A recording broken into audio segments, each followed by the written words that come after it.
Good morning. The State of Florida Commission on Ethics is now in session for our public session agenda. Can we please do a roll call? Commissioner Bain, Commissioner Hellman, Present. Commissioner Lyle, Commissioner Oglesby, Present. Commissioner Phillipson, Present. Commissioner Rogers, Here. Commissioner Abby Stewart, Here. Commissioner Linda Stewart. Here. We have a quorum present. Thank you.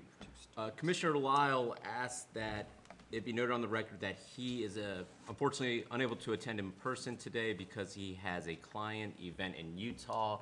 And as we are an in-person board, due to the seriousness and the issues that we cover as the Commission on Ethics, he was unable to participate in today's meeting. Can you please stand for the pledge?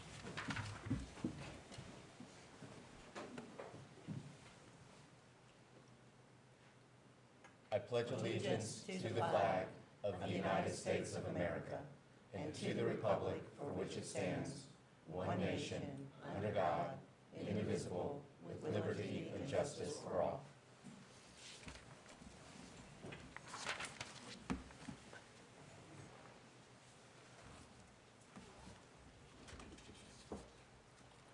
Before we get into our agenda today, I had a few housekeeping items. First and foremost, we would like to thank the First District Court of Appeal for letting us use these facilities. A lot of work went into today behind the scenes to set up our new arrangement in this room.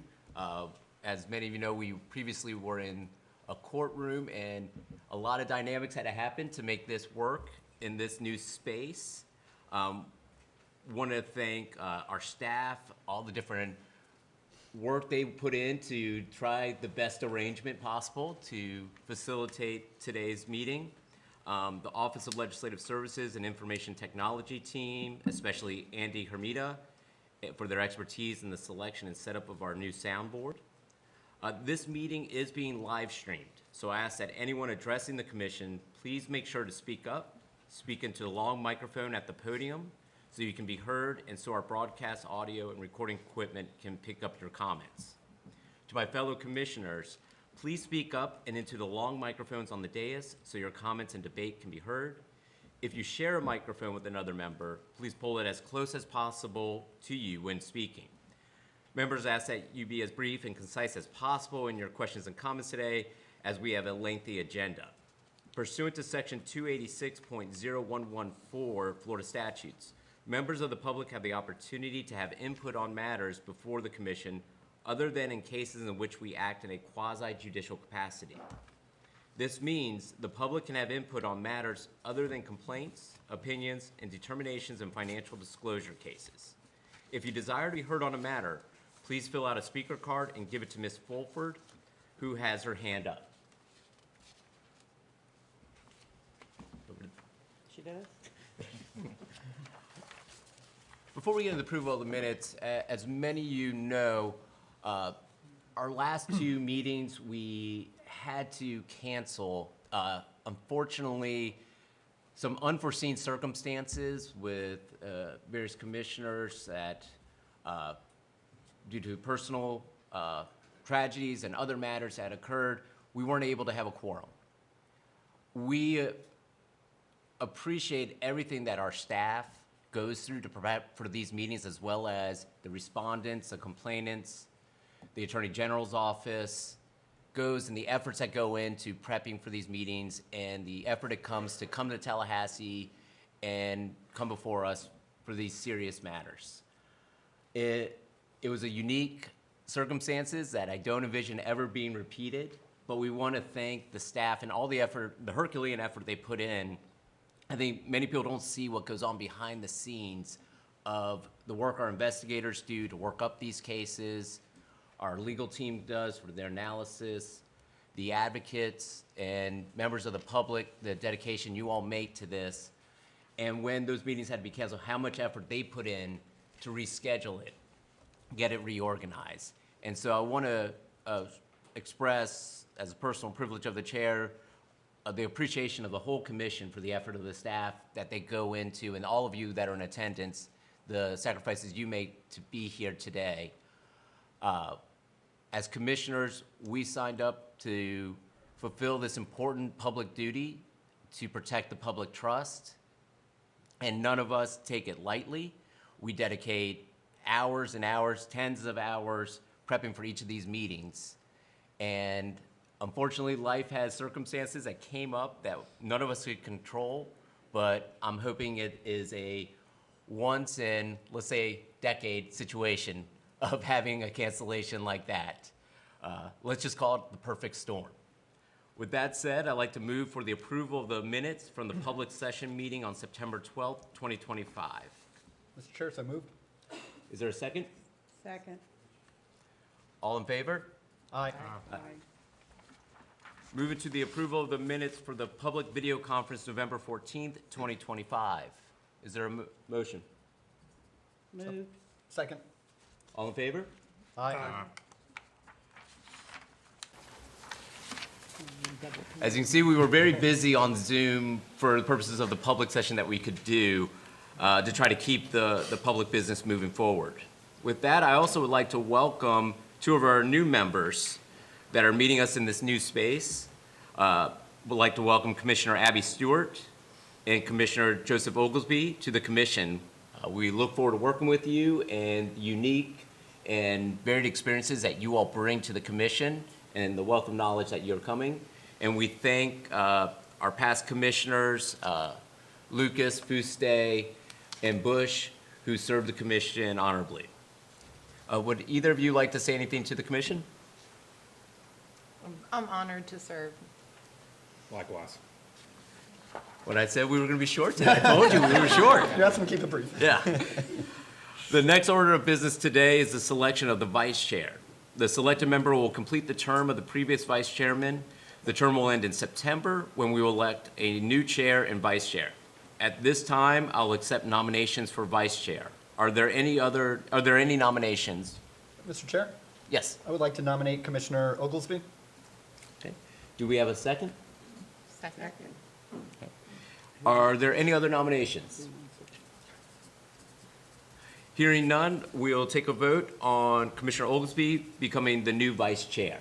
All those in favor, say aye. Aye. Aye. Anyone opposed? Congratulations. Thank you. Yay. Next, we will consider the joint stipulation and complaint number 17-107, N. Ray Susan Haney.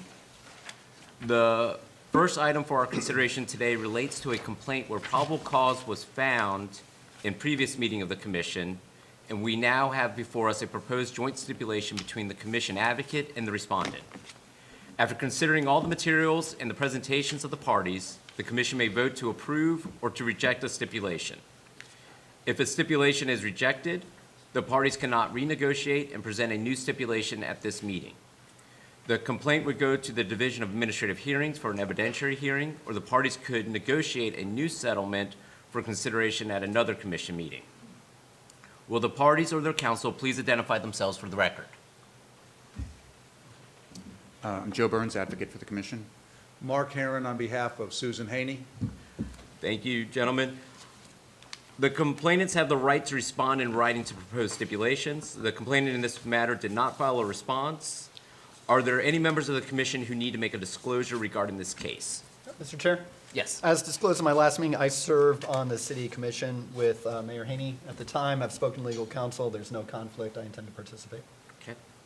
Mr. Burns, you are recognized to present the stipulation. Thank you, Chair.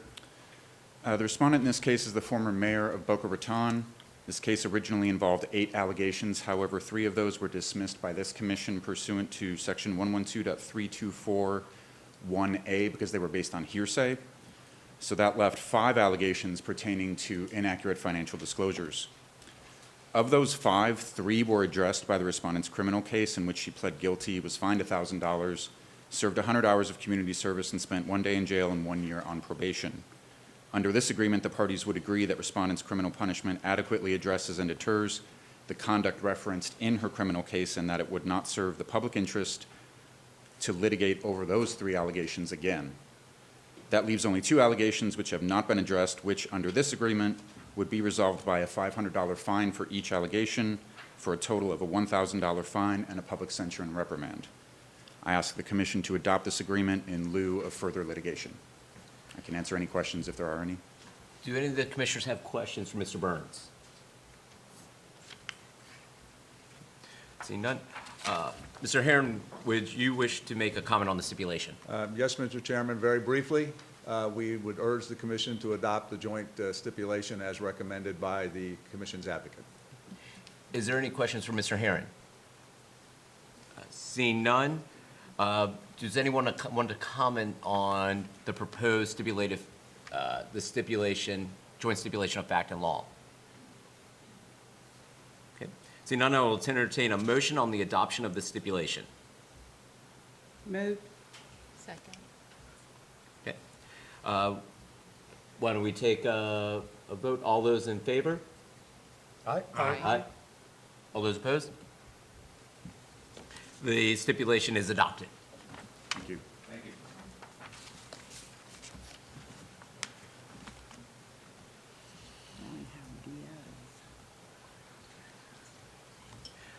The next stipulation up for consideration is in complaint numbers 24-262, Enray Ronaldo Diaz. The complainant did not file a written response in this stipulation. Will the parties or their counsel please identify themselves for the record? Melody Hadley, Commission Advocate. And the respondent does not have counsel today appearing? No. Okay. Ms. Hadley, you are recognized to present the stipulation. Thank you. Respondent served as a Lake Worth Beach City Commissioner. The commission found probable cause to believe respondent violated Section 112.3145 regarding his 2023 CE Form 1. Through settlement discussions, the parties have come to an agreement. In the stipulation, respondent admits he violated Section 112.3145 Florida statutes and agrees to the entry of a final order recommending a civil penalty of $500 with public censure and reprimand. We respectfully ask for the commission's approval of the joint stipulation. Do any commissioners have any questions of Ms. Hadley? Seeing none, would anybody like to discuss the proposed stipulation? Seeing none, I will entertain a motion. So moved. Second. We have a second. All those in favor of adopting the stipulation as written, please note by saying aye. Aye. Anyone opposed? The stipulation is adopted as written. Thank you. We have before us a request for attorney's fees and costs filed by Jonathan Griffith, the respondent in complaint number 25-079. Mr. Griffith's petition seeks to have the complainant, Mr. Rufus Borum, pay attorney's fees and costs following the dismissal of the complaint he filed against him. We have copies of the file in this matter and of the staff's draft order denying the request.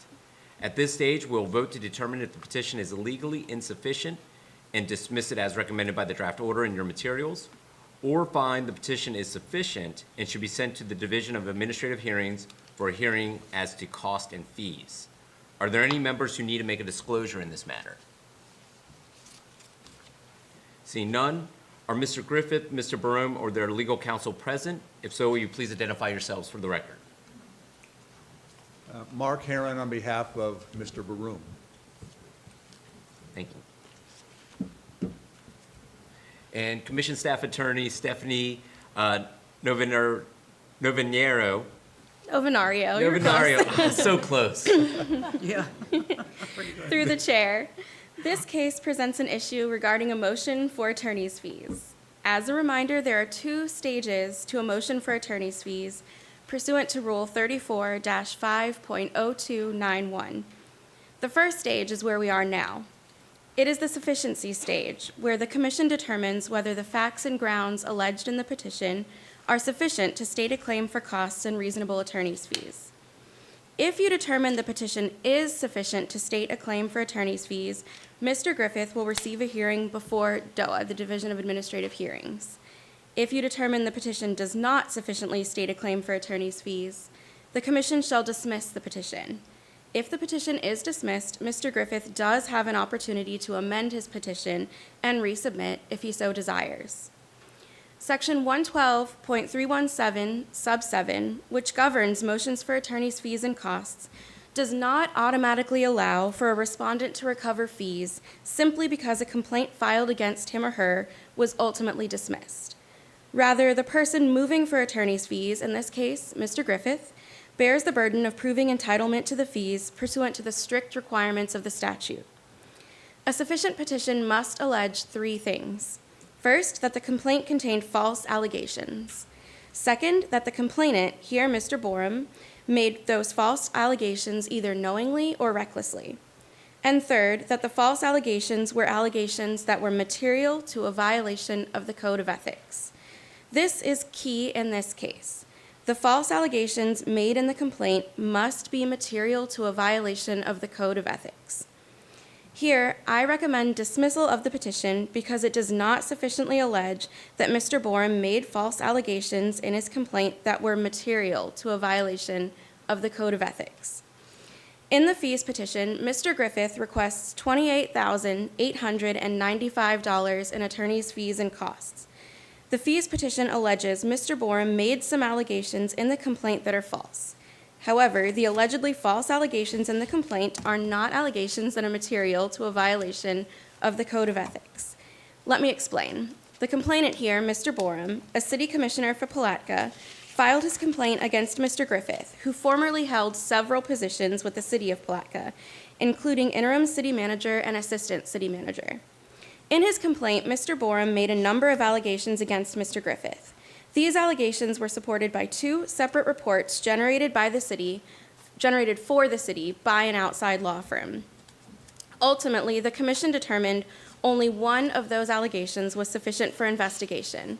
That allegation, which I'll call the Krill Avenue property allegation, claimed that Mr. Griffith's private business, which owned the Krill Avenue property, was applying to and received rezoning and platting approvals from his own agency, the city of Palatka. Because it was the only allegation deemed sufficient for investigation, the Krill Avenue property allegation is the only allegation material to a violation of the Code of Ethics. Ultimately, this commission found the existence of a technical conflict pursuant to Section 112.313 sub 7A, which forbids a public officer or employee from having a contractual relationship with an entity that is either regulated by or doing business with his agency, because Mr. Griffith's private company applied for regulatory approvals from his agency, the city, for the Krill Avenue property. However, you approved the advocate's recommendation of finding no probable cause to prove a violation because the investigation showed Mr. Griffith had no responsibilities and played no role in the city's regulation of the Krill Avenue property. The other allegations in the complaint, which claimed Mr. Griffith was involved in improper land swaps with the city, were not material to the investigation conducted into Mr. Griffith's potential violation of the Code of Ethics. The commission investigated only the Krill Avenue property allegations, so only the Krill Avenue property allegations are material to a violation of the Code of Ethics. But the only allegations Mr. Griffith claims are false in his fees petition relate to the immaterial land swap allegations that were not investigated. In fact, Mr. Griffith never alleges in his fees petition that the allegations about the Krill Avenue property, the allegations the commission found material, were false, or that Mr. Borum knew at the time he filed the complaint that those allegations were false, or that he acted with reckless disregard to the truth. On the contrary, the investigation revealed that the allegations regarding the Krill Avenue property were confirmed to be true. The investigation revealed that Mr. Griffith, while serving as a public officer for the city of Palatka, owned an interest in a business called JJJTI LLC. JJJTI LLC owned the Krill Avenue property and applied to the city and received various regulatory approvals, including final plat approval and an ordinance that completely rezoned the property. Ultimately, the commission found there was no probable cause and dismissed the complaint, not because of a lack of conflict, but because Mr. Griffith's lack of a public role in the regulatory approvals negated the strict application of the Code of Ethics. Where the allegations in the complaint that are material to a potential violation of the Code of Ethics, that Mr. Griffith's company applied to the city for regulatory approvals regarding the Krill Avenue property, were confirmed to be true and are undisputed, it is difficult to see how fees and costs could be recovered in this matter. and where Mr. Griffith's fees petition claims the only untruthful allegations in Mr. Borum's complaint are those that were not deemed sufficient to investigate, the staff believes the fees petition fails to allege Mr. Borum's complaint contained false allegations of material facts. We recommend dismissing the fees petition. If you have any questions, I'm happy to answer them. Is there any questions? Seeing that Mr. Griffith or his attorney are not here, we'll presume to Mr. Borum or his attorney. Mr. Herron, would you like to make a statement? Thank you, Mr. Chairman, and very briefly, I had a presentation to make to answer any additional questions you might have. We concur in the staff's recommendation that there is no basis for the award of attorney's fees and costs in this action, and would urge you to adopt the staff's proposed final order. Thank you. Do any of the members have questions for Mr. Herron with regards to the?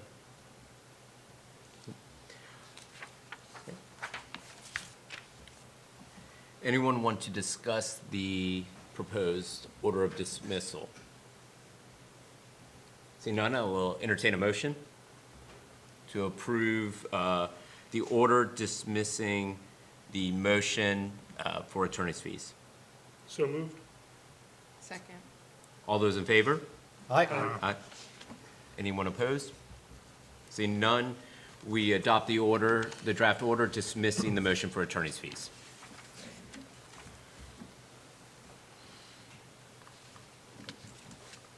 The next matter is, for consideration, is the advocate's motion to dismiss complaint number 19-014, N. Ray Terrence Davis. If the commission grants the advocate's motion, the matter would be dismissed. Alternatively, if the commission were to deny the motion, the case would proceed to the Division of Administrative Hearings for an evidentiary hearing, or the parties could reach a settlement. Will the parties or their counsel please identify themselves for the record? Joe Burns, advocate for the commission. Thank you, Mr. Burns. Are there any members who need to make a disclosure? Seeing none, Mr. Burns, you are recognized to present your motion. Thank you, sir. The respondent in this case was a city council member for Riviera Beach, and probable cause was found that he had accepted two $1,000 checks as gifts without reporting them as required by section 112.31488. It was assumed at the time that because the respondent did not disclose these checks as campaign contributions, that they were indirectly accepted as gifts without being reported. The two checks were intended for respondent's campaign, but were made out to Innovative Consulting LLC, which is the political consulting business owned by Regina Williams, who was retained by the respondent. After further investigation, there does not appear to be any evidence that the two checks were ever deposited in respondent's campaign account or any other account associated with respondent, and were not earmarked for his campaign. With no evidence that he ever received the benefit of the checks, I ask that you dismiss the allegation against respondent. And I can answer any questions. Do any members have questions for Mr. Burns? I have a question. Commissioner Stewart? Was any indication that these two checks were returned? No, there's no indication of that either. It appears to be at least as likely that they were just lost or mishandled, but no, we don't have any evidence that they were returned to the donors. Any other members have questions for Mr. Burns? And as the respondent is not present, we will move to questions from discussion and debate among the members. Anyone would like to discuss this amended motion? Seeing none, I'll entertain a motion to adopt the proposed amended the amended motion to dismiss the complaint. So moved. Is there a second? We'll do Commissioner Rogers moved. And I'll second. Commissioner Hellman second. And then we'll move for a vote. All those in favor of approving the amended motion to dismiss the complaint? Aye. Anyone opposed? Seeing none, the amended motion to dismiss the complaint is approved. Thank you, Mr. Burns. Thank you.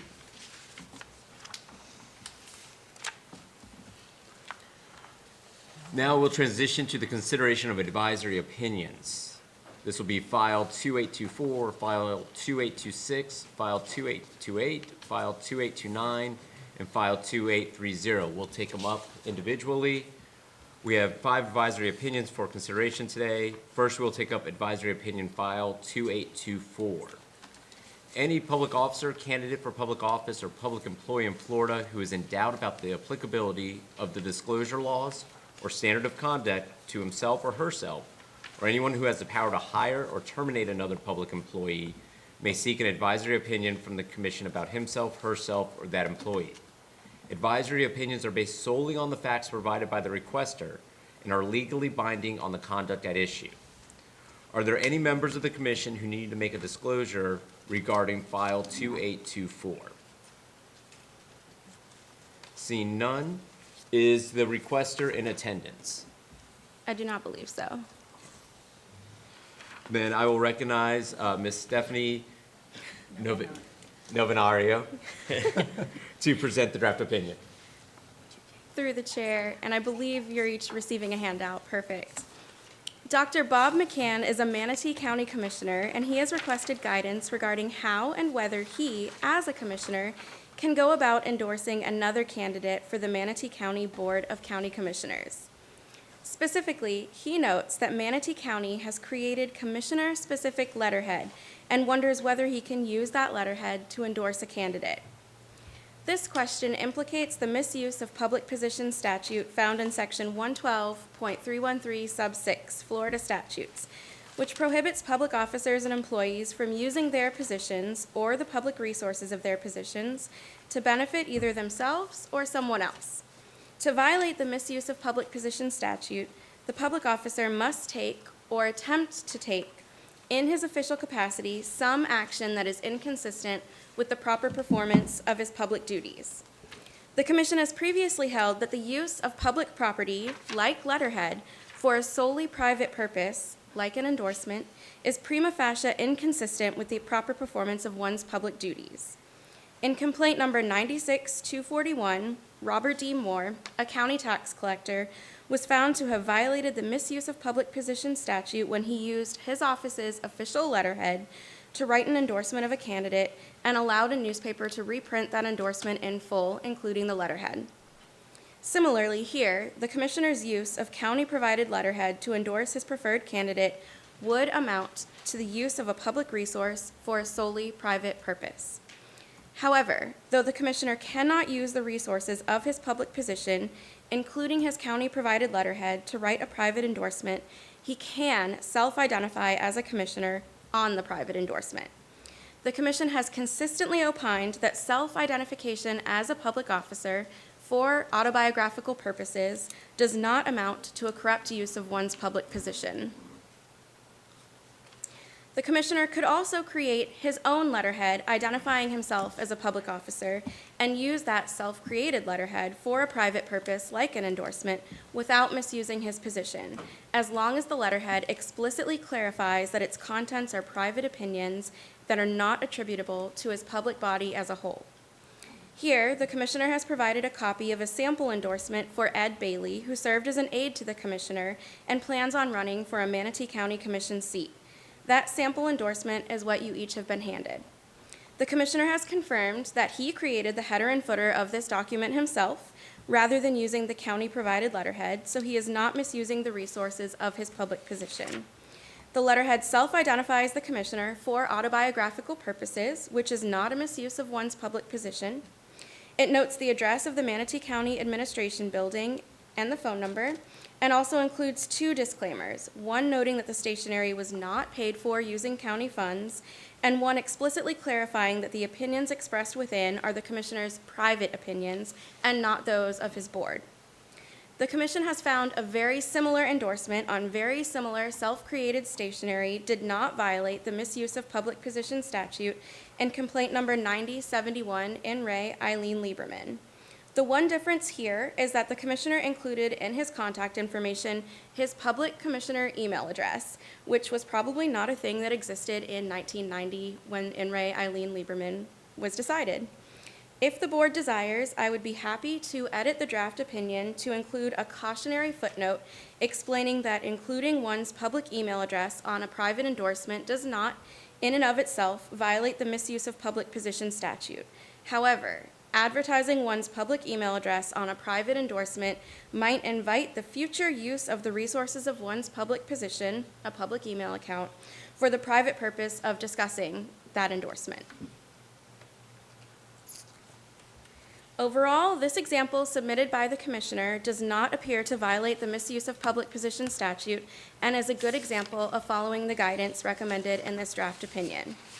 We present this opinion to you for your consideration, and I'm happy to answer any questions you might have. Commissioner Stewart? Thank you. Because I note that everything relates to a letter, does that also relate to any use of emails from the county office? Through the chair, use of, while these aren't the facts that are directly in front of us, I would think that use of your public email address would amount to the use of a public position, so that would seem to violate the misuse of public position statute. With the use of his contact information, the county's website, the county's address, and the county's number, is there a way that we can do this opinion with a carve-out of this letter as proposed would satisfy the misuse of public funds, with the exception of excluding this contact information at the bottom, where we can make the opinion letter, if you propose this letter but you remove this contact information at the bottom, we believe you would be compliant with the statute. But if you include this contact information at the bottom, we do think that it creates an impression of a public endorsement. We could edit the opinion to say that. That is not currently what the opinion says. The opinion currently says that you can, there's no misuse of your public position if you inform the public of your public phone number, email address. It's just that it, in my opinion, it invites potential future misuse. But if you did want me to edit the opinion to say that you can't include that contact information at all, that just including the contact information is a misuse, I could do that. Any other commissioners have questions? I have the same concerns about the website specifically being at the bottom of because it feels like it's a public use. Through the chair, if I may, the website or the email address, or both? Both. Okay. Mr. Rogers? I would take probably the opposite stance. While it may be a best practice, I would say, I think if we're saying there's a clear disclaimer on there, I think they're legally meeting it. That's really where I would land on it. Any other commissioners have questions? Then we'll move into discussion. My feeling with, just to kick it off, is my feeling with this opinion, I think it's a very well-written opinion. Thank you for your work on it. Looking at the letter today, the full letter, I have, even with the disclaimer, I have concerns of once putting in the information, the contact information below, it creates the impression of the public endorsement versus if it's just the title at the top, Manatee County Commissioner, Dr. Bob McCann. I'm okay with that, with the disclaimer, and feel that's consistent with the prior opinion letters that we have of the commission. I think entering the contact information now in this age where we didn't have the benefit of the earlier opinion letters of emails and some of the websites and the communications, my concern is the minute it says mymanatee.org and the official phone numbers, it moves into a concerning area. And so my proposal would be that we adopt the opinion with the caveat that the commissioner could not include official contact information at the bottom of his letter. And open it up for discussion among the commissioners.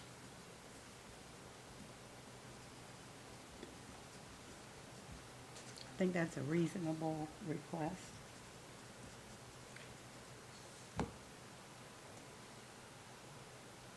And then, so I will entertain a motion for adopting the opinion letter with the caveat that the contact information, with the caveat that the opinion is adopted as written with the additional caveat that the petitioner, if he uses the contact information, colon, and then the information after it, within the draft letter, that it would not be protected under the guidance from the commission. Steve, you want to clarify that to kind of help clean it up? Just want to make sure, so we can give Yeah. staff proper direction on the edit here. When you say contact information, I heard email, I heard website. Everything after the colon. Okay. So all the contact information after the colon, the address, the website, the phone number, all those are official contact information. That could not be included in this endorsement letter. So I need an extra cup of coffee to wake up a little bit to be more articulate. So let me try that again. This motion would be to approve the opinion letter with the additional edit that the inclusion of official contact information at the bottom of the letter would not come within the protections of the commission's guidance. And I'll entertain a motion to approve as stated. So moved. Is there a second? Second. All those in favor, say aye. Aye. Aye. All those opposed? Nay? Okay, the ayes have it. The opinion is adopted with that caveat as described on the record.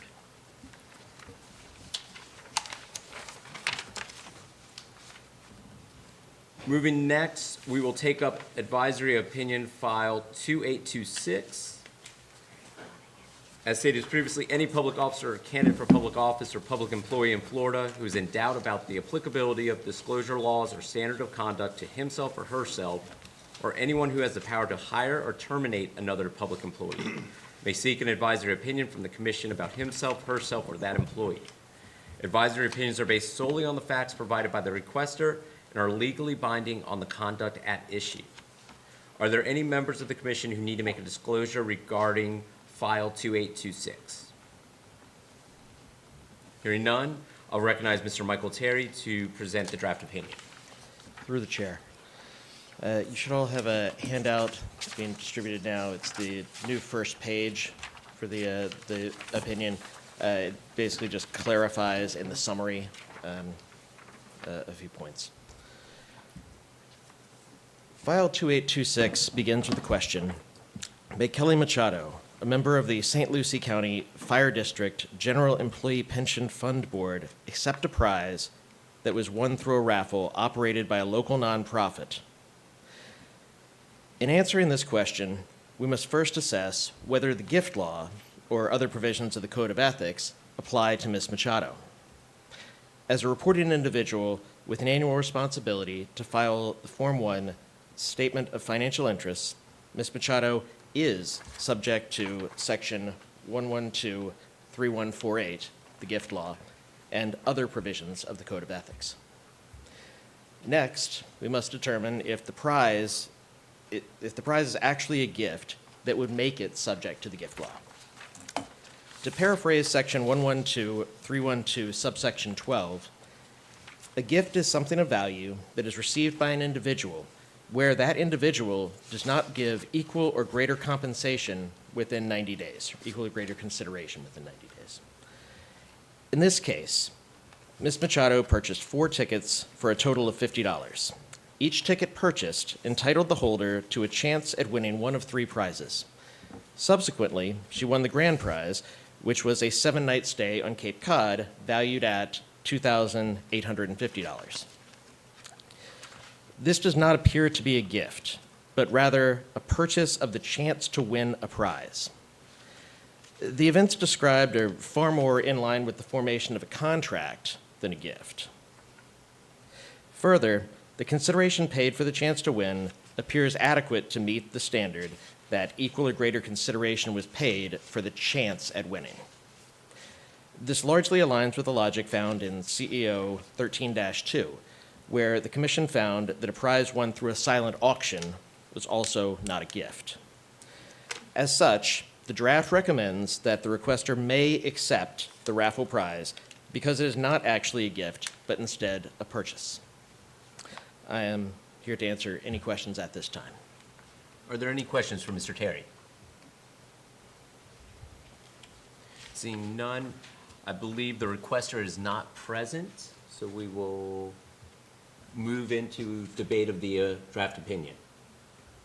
Would anyone like to make any comments on the draft opinion? And I noticed I did not state earlier, are there any members of the commission who need to make a disclosure regarding this matter?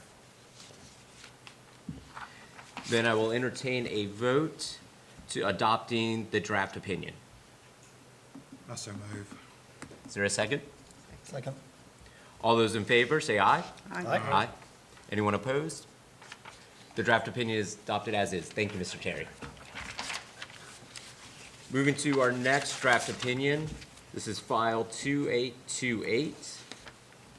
Again, any public officer, candidate for public office, or public employee in Florida who's in doubt about the applicability of the disclosure laws or the standards of conduct of himself or herself, or anyone who has the power to hire or terminate another public employee, may seek an advisory opinion from the commission about himself, herself, or that employee.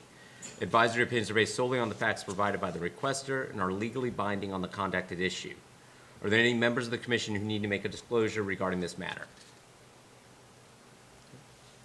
Is the requester in attendance? Do not believe so. So we will move to file 2828 and recognize Ms. Amelia Naomi to present the draft opinion. Thank you, Mr. Chair.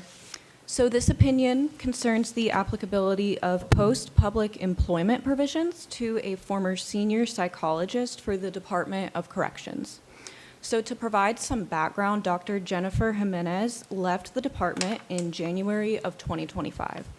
Now, Dr. Jimenez is interested in pursuing a role with a private company called Centurion to provide psychological services to inmates at the Lake Correctional Institution.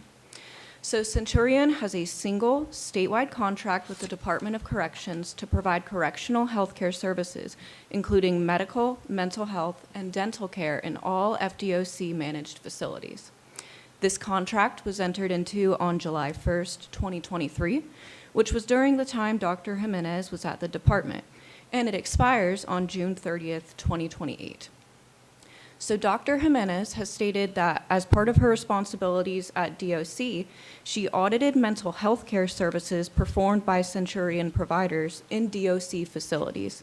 Specifically, as part of these audits, Dr. Jimenez stated she would travel to the facilities being audited to do on-site observations and then provide education and feedback to the Centurion mental health care providers regarding how their performance could be improved. So these audits of the mental health services were initially performed as part of a settlement agreement between the Department of Corrections and Disability Rights Florida. The lawsuit was fully closed within a year before Dr. Jimenez had left DOC, but the settlement agreement stipulated to continued monitoring, which she also performed. So with this factual background in mind, there's multiple post-public employment provisions in the Florida Constitution and the Code of Ethics. However, the one most relevant to this opinion is found in section 112.3185 subsection 4, which I will discuss now. So section 112.3185 subsection 4 bans for a 2-year duration any former public employee from contracting with or working for a private business entity in connection with a contract that was within the employee's responsibility in his or her public position. The Commission on Ethics has previously determined that the term "within responsibility" includes situations in which one personally monitored services provided under a contract, as well as situations in which one's subordinates had monitoring or managing roles pertaining to a contract. Applying this law to Dr. Jimenez's situation, it appears the Centurion DOC contract was within her responsibility while she was employed by DOC, inasmuch as she indicated she audited the performance of Centurion's mental health care providers at DOC facilities while she was employed by DOC. Specifically, again, she noted that during these audits, she'd travel to the DOC facilities, observe and monitor Centurion's mental health care providers, and provide them with education and feedback to improve their performance. So as such, for a period of 2 years following her departure from DOC, Section 112.3185 subsection 4 will prohibit Dr. Jimenez from performing work with Centurion in connection with its contract with DOC. However, it's important to note that during this time period, which there's about a year left now, she would not be prohibited from assuming a role at Centurion that has no connection to its contract with DOC, as the prohibition in the statute is specific to individual contracts and not companies as a whole. Now, as I mentioned earlier in my presentation, there are other post-public employment provisions in the Code of Ethics. However, Section 112.3185 subsection 4 is the only one that would restrict Dr. Jimenez from immediately taking on this role with Centurion. So with that, I now submit this draft for your consideration, and I'm happy to answer any questions. Are there any questions for Ms. Naomi? And as the respondent is not present, we'll move to discussion. Would anyone like to discuss this draft opinion? Seeing none, I'll entertain a motion for adopting the draft opinion as written. Is there a motion? So moved. Is there a second? Second. All those in favor, say aye. Aye. All those opposed? The ayes have it. The draft motion is adopted. Thank you, Ms. Naomi.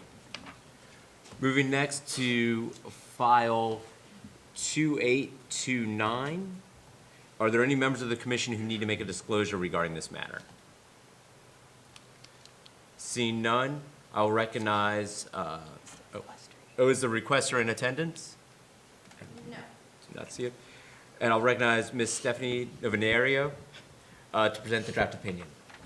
Through the chair, the General Counsel of the Department of Corrections, on behalf of the Secretary of the DOC, is considering his options for future employment and has inquired as to whether there are any limitations on the Secretary accepting future employment with an entity that has transacted business, is transacting business, or will transact business in the future with the DOC. This request is very preliminary, as the Secretary has no immediate plans to vacate his position and has no specific future employment in mind. The Commission, therefore, can only provide general guidance to the Secretary. There are 3 statutory provisions and 1 constitutional provision that might be implicated by the Secretary obtaining future employment with an entity that contracted business with the DOC while the Secretary was the Secretary. Pursuant to Section 112.313, sub 9A4, the Secretary will not be able to personally represent, for compensation, another entity before the DOC. The definition of represent is broad and includes actual physical attendance on behalf of a client, personal communications made with officers or employees on behalf of that client, participation in negotiations, and the signing of documents. However, this ban only applies to communications intended to influence the DOC's discretion rather than all communications. So whether the ban on representation for compensation will prohibit the Secretary from accepting work will depend on the specific duties of his potential future employment. In addition to the 2-year representation ban, Article 2, Section 8F3 of the Florida Constitution contains a 6-year prohibition on the Secretary of a department from lobbying certain entities for compensation on issues of policy, appropriations, and procurement. This ban will prohibit the Secretary from lobbying certain enumerated entities, including the legislature, the governor, and his former department, for a period of 6 years after he vacates his position. However, the definition of lobbying for compensation is very specific and explicitly excludes a private or public employee acting in the normal course of his or her duties unless he or she is principally employed for governmental affairs. So whether this ban applies will also hinge on the specific job duties of the Secretary's potential future employment.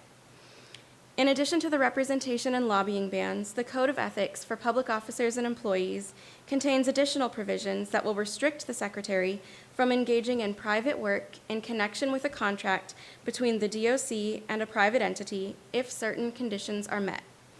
Per Section 112.3185, sub 3, if the Secretary participated personally and substantially in the procurement of a contract between the DOC and a private business, he will not be able to, for the private business, engage in work in connection with that contract. That restriction lasts for the duration of the contract. However, the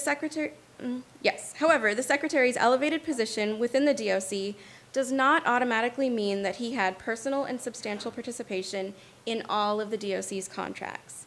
A determination of whether the Secretary was personally and substantially involved in the procurement of a contract will require an analysis of the specific facts at issue.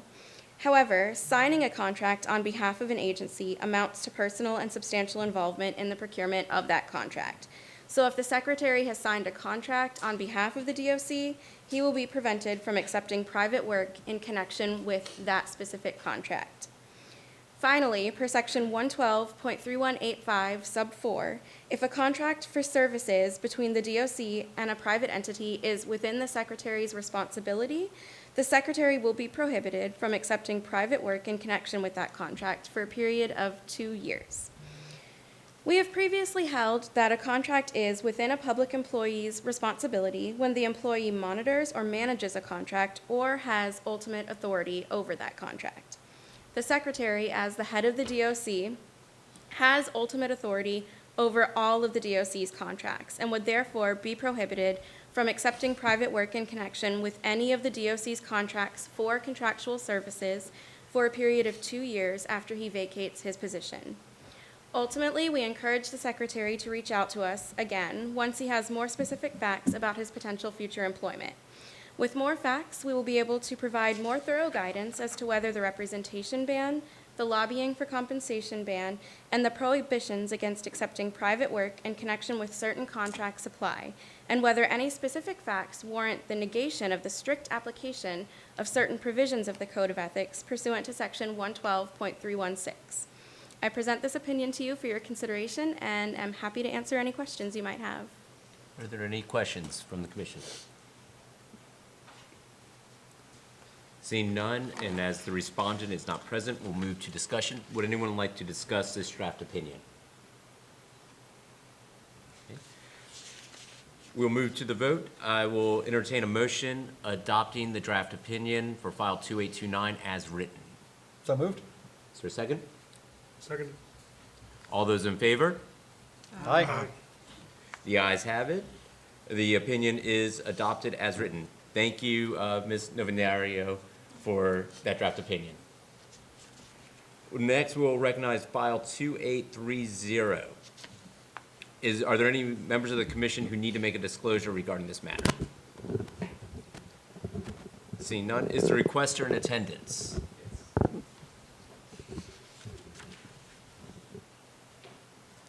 Can you please state your name for the record? Sure. My name is Jason Gabriel. I'm with the law firm of Burr Foreman, and I'm special counsel to the City Council. I'm here alongside Jason Teal, who's in-house counsel to the City Council. Thank you both for your attendance. We will start first with the presentation by staff of the draft opinion. Ms. Naomi, you're recognized to present the opinion. Thank you, Mr. Chair. So this opinion concerns the anti-nepotism provision found in section 112.3135 Florida statutes. To give some factual background, Mr. Jason Teal has requested this opinion on behalf of a member of the Jacksonville City Council.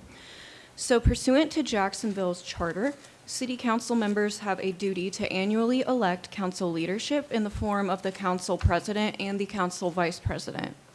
So given that the father of this city council member also serves as a member of the Jacksonville City Council, Mr. Teal has asked what ethical prohibitions exist that may impact the council member if his father decides to run for council leadership. So relevant to this inquiry, the anti-nepotism provision prohibits a public official from appointing, promoting, or advancing a relative, or advocating for the appointment, promotion, or advancement of a relative, into a position in the agency in which the official serves. The statute also makes clear that an individual may not be appointed, promoted, or advanced into a position in an agency if the appointment, promotion, or advancement is made by a collegial body of which a relative of the individual is a member. So therefore, the question for the council member becomes whether his father being elected as council president or vice president constitutes a prohibited appointment, promotion, or advancement of a relative made by the city council member's collegial body. So in terms of how this question has been addressed generally in the past, in a case called Slaughter versus City of Jacksonville, the First District Court of Appeal found the terms promotion or advancement corresponded to an increase in grade, which elevates one to a higher rank or position of greater personal dignity or importance. More specific to this inquiry, the Commission has recently considered a case with nearly identical facts. In the case of In Re Wanda Range, the Commission found that a City Council member violated the anti-nepotism law when the City Council, of which she and her first cousin were members, voted to appoint her first cousin as the mayor pro tem of the city during a City Council meeting. The scenario in that case is the same as the scenario presented in this instant inquiry, namely an elected local officer's collegial body appointing that officer's relative, who's also a member of the same collegial body, to a leadership position within the body.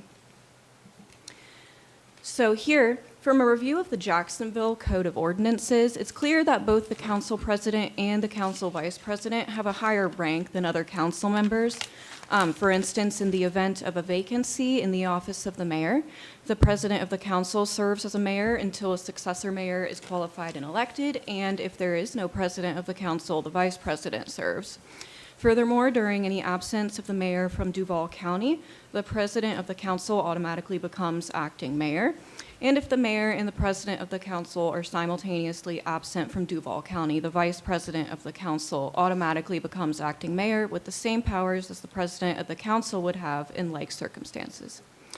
So therefore, if the city council member's father were to be elected as president of the council or vice president of the council, this would constitute the city council member's collegial body, this would constitute the father's collegial body, of which the city council member is also a member, appointing him to a position of higher rank, dignity, and importance, placing the city council member in violation of the anti-nepotism provision. Now, it's important to note that even if the council member abstained from voting for his father to one of these roles and did not advocate for his father's advancement, he would still be in violation of the statute if his father became council president or vice president, as Section 112.3135 explicitly states that an individual may not be appointed, employed, promoted, or advanced, enter to a position in an agency if the appointment, employment, promotion, or advancement is made by a collegial body of which a relative of the individual is a member. So in his inquiry, Mr. Teal also asks whether there's any ethical prohibitions that may be relevant in impacting the council member's decision to run for council leadership himself. The commission addressed a situation similar to this in CEO 95-12. There, in light of the recent addition of the collegial body language to the anti-nepotism prohibition, the son of a county commissioner asked if he could be reappointed to the county commission by the county commission to serve on a county advisory board. In that instance, the commission stated it was of the view that the son's reappointment to the advisory board by the county commission, even where his father abstained from the vote, would contravene the anti-nepotism provision. Now, the same logic from that opinion would apply here, were the council member himself to be appointed as either council president or vice president. However, I want to point out this draft opinion does not include an application of the anti-nepotism law to the council member's father himself, because it appears Mr. Teal does not have standing to inquire about his compliance here, as the father has not asked him to.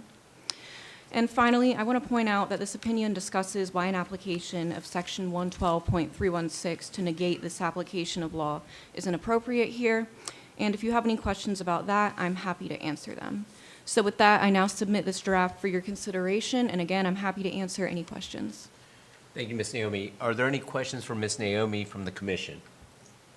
Mr. Chair? Mr. Rogers? Thank you. I just want to make sure I understand the situation. This is an elected body, in this case, city council. There's two members who are related to each other. They're having, as part of their organizational meetings, have to pick roles like vice mayor, deputy mayor, maybe League of Cities, all kinds of stuff. And we're weighing in on if either of those two members are either eligible to take that spot or are allowed to specifically vote for their member, their family member. Through the chair, yes. So question 1 deals with the consequences for the council member who's our requester if his father were to be made either president or vice president. And then question 2, we touch on the council member himself. Are there any additional questions from the commission for Ms. Naomi? Mr. Chair, one more question. Would the the same statutes that apply to, say, these city bodies and county bodies, would this apply to like State House and State Senate? Through the chair, it says made by a collegial body of which a relative is a member, so I would assume that it would. Any other questions from the commission?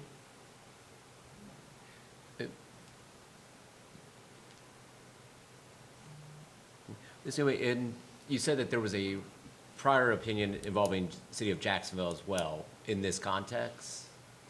Through the chair, there's the Slaughter versus City of Jacksonville. That's the court case that just in general defines what constitutes a promotion or advancement. But the commission case I talked about that's on point here in Ray Wanda Range, I don't believe that was in Jacksonville. Thank you. Okay, and now we'll recognize Mr. Gabriel on behalf of the respondent to present to the commission. Thank you, Mr. Chair. I appreciate it. Good morning. And just to start off with, thank you. The staff, amazing. I know you already know that. Mr. Steve Zolkowski and Amelia Naomi were very responsive, communicative through this process. We really appreciate that. We toggle on a bunch of things. City of Jacksonville is a big consolidated government. It's a different format than I would submit than the other 66 counties. It's a consolidated government. It's a city and a county.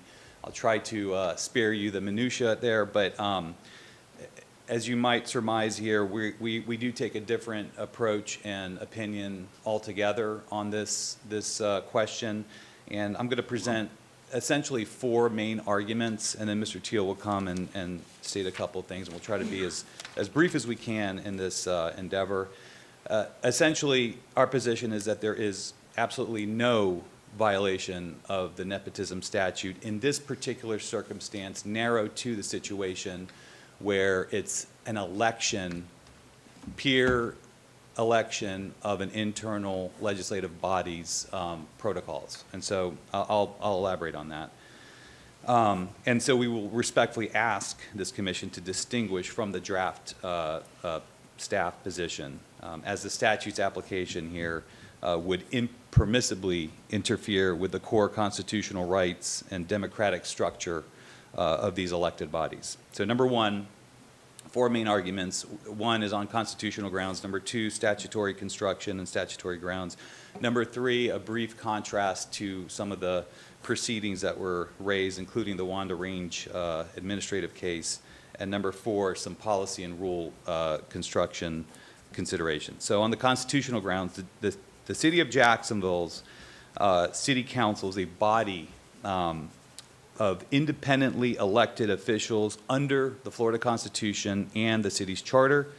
The city's charter is actually in the Florida Constitution. Each member's election reflects the direct will of the voters in their district.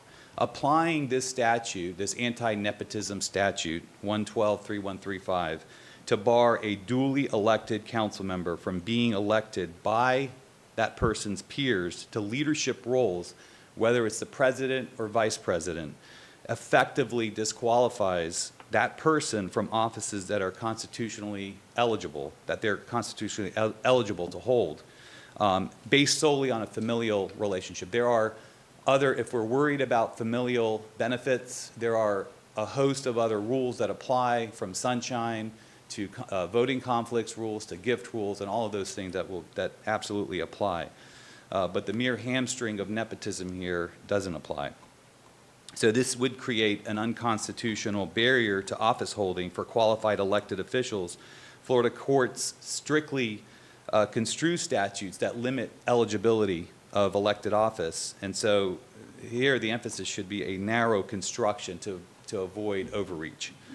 Leadership positions like the city council president or vice president, I would submit, are not appointments in the traditional sense, but elections among equals in a legislative body. The electorate has already vetted both father and son. Barring their leadership election will undermine voter choice and the separation of powers between the legislative body and the external ethics constraints that we're here to mitigate. This implicates due process, equal protection under the Florida Constitution, and it singles out relatives serving together without a compelling state interest in preventing actual corruption. There is no evidence of quid pro quo here of any kind. Number two, on the statutory construction of this, when you look at the action words used at the beginning of 3135, the anti-nepotism statute, it prohibits the, quote, appointment, employment, promotion, or advancement of a relative by a collegial body, typically in hiring contexts. Nowhere in that daisy chain of verbs is elections, or for that matter, internal elections to the collegial body. I believe that the election of leadership roles internal to collegial body is being read into the nepotism statute. Council president, vice president are peer-elected legislative leadership roles, not appointments, not promotions in the employment sense. They involve no new hiring, no change in employment status, and no external advancement from a subordinate role. Florida case law defines, using the Slaughter case, which is with the city of Jacksonville, it defines promotion or advancement as an increase in grade which elevates one to a higher rank or position of greater personal dignity or importance. This is cited here. The elevation here that we're talking about is horizontal among peers. All council members remain equals in voting power. Leadership rotates annually per the charter. This is a temporal period of time. It's a parliamentarian situation where a person is put in charge. Yes, there are these narrow, I would submit, very narrow, very caveated situations where that person could possibly, for a very temporal period of time, act as the mayor. But that rarely happens. I'm not sure it's ever happened in the history of consolidated government. Maybe in the 80s with a former mayor and a different code. So this is not a hierarchical job promotion. It's subject to annual rotation with no change in the council members' base status. Ultimately, these 19 council members are all equals, and the temporary parliamentarian election of a leader or vice leader, for that matter, of the legislative body for organizational and collegial meeting efficiencies on a rotational basis does not change each elected council member's base powers and authorities. The council vice president is simply an equal among equals. The collegial body clause that was added in 1994 targeted appointments to subordinate positions. For example, advisory boards. And I'll get to this in a minute, but the previous CEO opinions, the Commission on Ethics opinions, are all about putting people on other boards, not internal to the collegial body. So there's no precedent that directly applies to a council president or vice president election. Penal statutes, such as this one, demand strict, narrow readings and not overbreadth.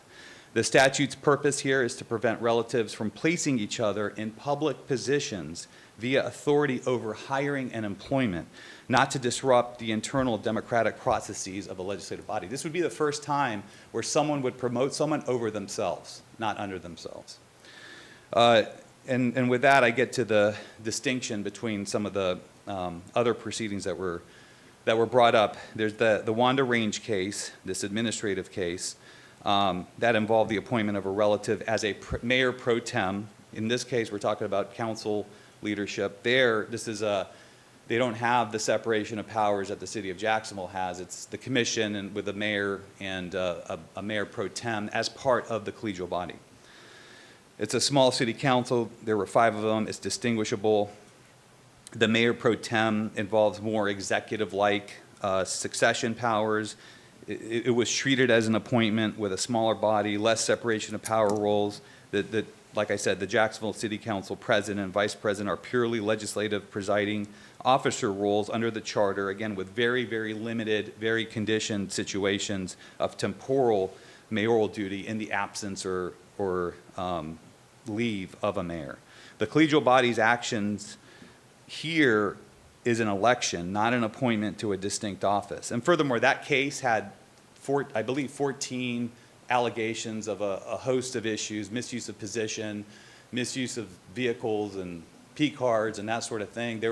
it was one of those situations, as far as I can surmise, where there was a bunch of stuff going on, a bunch of shenanigans and purported abuses. And it was all reduced to one, I think, mechanical, rigid application of nepotism. And that was the only violation that was found, I believe, on a very mechanical sort of application. In fact, the ALJ in that case recommended $1 as a penalty. The commission ended up, I think, docking the person for $1,500 eventually, but the ALJ himself recommended $1, and the advocate in that case literally, and it's quoted in the brief, acknowledged the harshness of the application. And I don't believe in that case, I could be wrong, and I leave that out there, but I didn't see anywhere where the application of 112.316, the construction provision, was applied. And maybe that's because it was an enforcement action and not an advisory opinion. The opinions that have been cited, including 95-12, they addressed reappointments to advisory boards' subordinate positions, not putting someone over themselves. And so, again, those advisory boards lack the democratic legitimacy and voter accountability of the council leadership. The draft's reliance on strict construction actually, I believe, supports our position. Penal statutes like 112.3135 must be narrowly construed to provide clear notice of the prohibited behavior or action or conduct.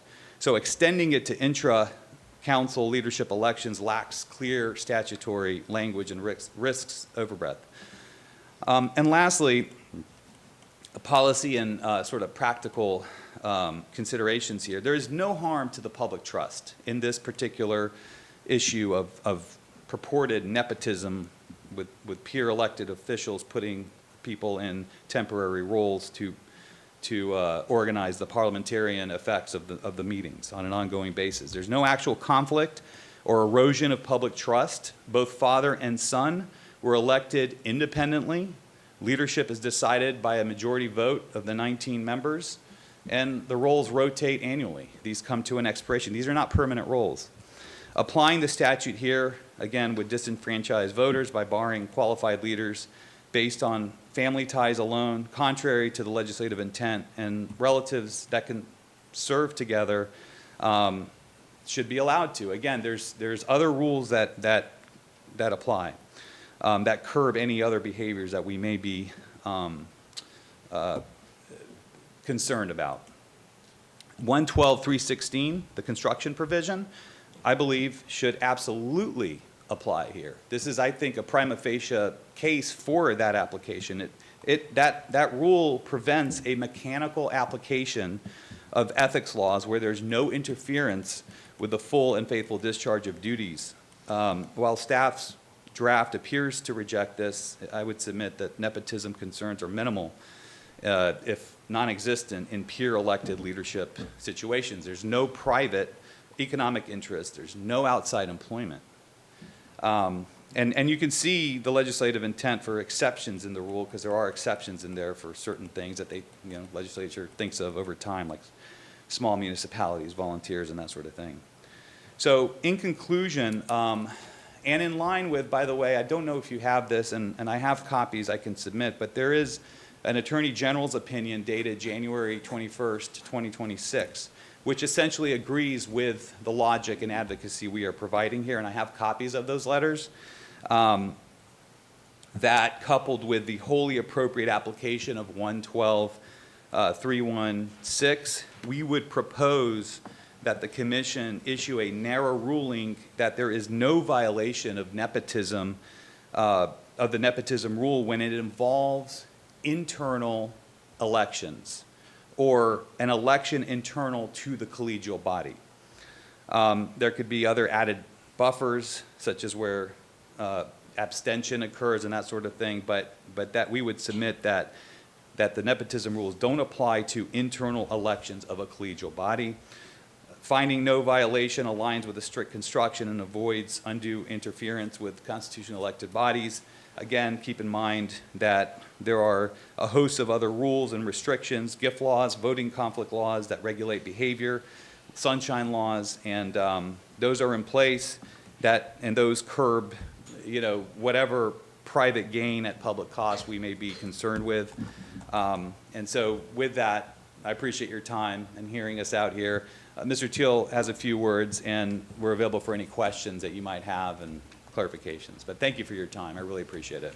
Thank you, Mr. Gabriel. Mr. Teal, very briefly, as we gave courtesy to you all a little bit longer than the normal 10 minutes we would allow for presentation.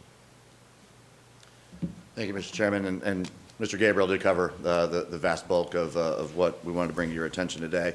So I just wanted to really just focus on a couple of finer points. The first is that one thing I wanted to draw to your attention is the fact that Section 112.3135, which is the anti-nepotism statute, is actually titled, that section is actually titled employment. And so I think that's important if you want to look at what's the legislative intent behind these anti-nepotism statutes is the concept of that they're applied in the employment context from the standpoint of is a relative being employed, meaning paid or long-term or those kinds of things. And our position is that the legislature never contemplated or intended that it apply to peer-level elections for city council leadership. The other thing is that the method of promoting to this employment position is not one of the laundry listed elements that's out there of appointment, employment, promotion, or advancement, does not include the word election. And to Commissioner Rogers' question initially is in terms of this application to other legislative bodies and those sorts of things, appointments to various boards and those types of things. But I think that's important in the context of it's an election to in essence, a non-employment position. So if you look at the actual verbiage in the anti-nepotism statute, I think it'd be a fairer read, given the introductory title to this particular section, to say that an individual may not be appointed, employed, promoted, or advanced to an employment position within the agency. And so that's the first point. Second point is that Mr. Gabriel touched on the application of 112.316 in this context, and staff did admit in their advisory opinion that it had never been used, that section had never been used to, in essence, nullify an application of the anti-nepotism statute. But one of the things that they point out is that they have to draw a parallel in order to get it to apply in this particular situation. They say that they have to apply Section 112.316 judiciously. That is actually not either supported in the language of the statute. That word's not in there anywhere. It's not in the intent. And actually, I would say that it's the opposite. When it comes to a penal statute like this, then kind of the tie goes to the runner, so to speak. It's the impacted official is the one that should penal statutes must be construed most favorably to the person that's requesting it. So the next thing is that staff says it's 112.316 should not apply where there's an erosion of the public trust. And Mr. Gabriel kind of touched on this in that these are duly elected officials, and an election to leadership is not an erosion of the public trust because it's done in the sunshine. It is, public records laws apply, those kinds of things. But the real question, I guess, out of all of this is why would a council leadership election erode the public trust when any of the other votes on any of the other bills that are presented, the hundreds of bills that are presented to the city council every year, why this one vote violates or doesn't or impacts the public trust when all of these other votes wouldn't? So what's so special about this particular one? Staff says it's 112.316 should not apply here because it only applies where there's an impact to private employments or pursuits. Now the word private is not in there. The ordinance or the statute doesn't say that it only applies to private employment. It just says that it shouldn't apply where there are impacts to employment or other pursuits. So clearly it applies in situations where it's not employment based, but it also applies to other pursuits such as elections to council leadership. But how they get there in terms of getting that word private inserted in there is they look at another section, which is 112.311 subparagraph 2. And in that, it says it pertains to the recruitment of, in essence, what it says is, hey, we don't want we want to recruit the best and brightest, and we don't want there to be burdens or impediments to people coming to work for the government. So we're going to put in place a provision that says that if you're not already, it's to serve in the government, but it shouldn't apply to already elected officials. It also states that public officials should not be denied the opportunity available to all other citizens to acquire and obtain private economic interests. Council leadership positions are not available to all other citizens. So first of all, you shouldn't take the word private and insert it into a different section when it was intended to apply for those situations that are available to all other citizens. It doesn't apply in this instance because there's no private interests that are being impacted by this. These are public positions. There's no private interests outside of the city council and the city government that would be impacted by this. So the intent of this section is to look at recruiting the best and the brightest, but not to punish government employees by taking away a private economic interest that's available to all other citizens. So it's improper to stretch this language to mean that the application of 112.316 should only apply if we're looking at an outside of government private endeavor.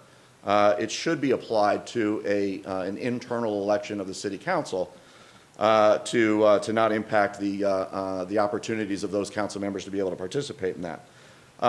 Last thing I want to talk about is the impacts of this interpretation. So as Jason mentioned, we've got 19 duly elected officials who have a legal duty to elect leadership, and this would eliminate 2 members from that pool and create, in essence, a dereliction of duty. They have an obligation to elect leadership every year.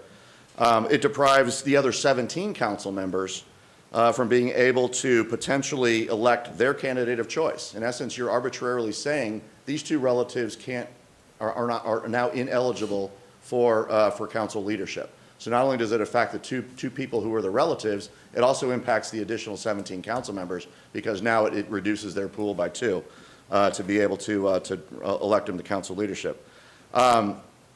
It denies the citizens who elected their council members their representation on council because now they can't participate in that. The reason I asked the question kind of like from the perspective of father and son, and then you flip it to if the son wants to run versus the father wants to run, is because it presents as Hobson's choice of either foregoing the opportunity to seek leadership on the Jacksonville City Council or violate the state's ethics laws. And so, that choice is taken away from them and their ability to be able to do something that constitutionally and under our charter they're absolutely entitled to do. As Jason mentioned, there's no ability for the council member to abstain from being able to vote on that. We have voting conflicts all the time where council members have to abstain from voting on a particular item. This doesn't even give them the latitude to be able to do that. If one council member chooses to get elected, then in essence, they're setting up their relative to be in trouble. Last thing, Mr. Chairman, is that the provisions of the ethics law allow for voting conflicts and to allow the remainder of the council to prohibit the remainder of the council to elect their choice. In essence, that means that the entire council is then punished because of the fact that they can't elect the candidate of their choice. So with that, Mr. Chairman, we would request an opinion that this anti-nepotism statute was never intended to apply to internal peer-elected elections of council leadership. And with that, we stand by for any additional questions that you guys may have. Thank you, gentlemen. As I said, we gave you much liberty with the time. Usually we cap these at 10 minutes. So for future reference, We appreciate that. Please keep your remarks to the 10-minute line. We'll open up to the questions to the commission. I will kick it off. You mentioned about strict construction. The DCA, the Florida courts have been very clear on strict construction, whether it's contract, statute, constitution. The plain language controls, full stop, that what the language states is what the language states. There was some blending of the words here, but advancement, by its plain definition, is a movement ahead. Isn't the movement into a leadership position an advancement in that individual's career or an individual's position. They're serving as president or vice president. There seems to be a pay increase. We can't read advancement out of this, nor can we include new language in there, which the Florida Supreme Court and the DCAs have said clear, we can't rewrite the statutes as this commission or as a court could. So can you elaborate where advancement plays into this context? So, to the chair, so we're not disputing the definitions of any of those terms. What we're saying is that it's advancement to what? And if you go with strict constructionism, then the title to that section is employment. And so what we're saying is that the advancement to council leadership is not an advancement to a different employment position. It's merely an internal election every year as to, those particular offices to direct the city council. So first and foremost, I would disagree that that this applies in any context that you could consider where advancement would happen. It's narrowed and limited to those employment positions. Jason, if you wanted to. Yeah, and I would submit, just to extend that real quick, we're adding, to take this premise here, you're adding the word election to it. If we're going to stipulate for a moment that advancement, would capture this, then we should read the whole rule in its context. And so it goes on to say, may not appoint, employ, promote, or advance, or advocate for appointment, employment, promotion, or advancement, or in a position in the agency in which the official is serving or over which the official exercises jurisdiction or control any individual who is a relative of the public official. If that's what they've done, then they have relinquished that control and put that person over themselves, which I also find to be, sort of the loops of chaos that come out of this sort of extension and I believe overbreadth usage of the term advancement to include elections of peer legislative body officials. Well, wasn't the greater personal dignity, the position of president and vice president of the council advances your career, president gets an additional pay, wasn't that also be greater personal dignity? So to be strict to the question asked here, the vice president role here does not include any pay increase. Council Correct. president role would. I believe there's an increase in pay on that. Again, it's temporary. It's for the duration of 12 months for the dependency of those extra duties that they attain for that time.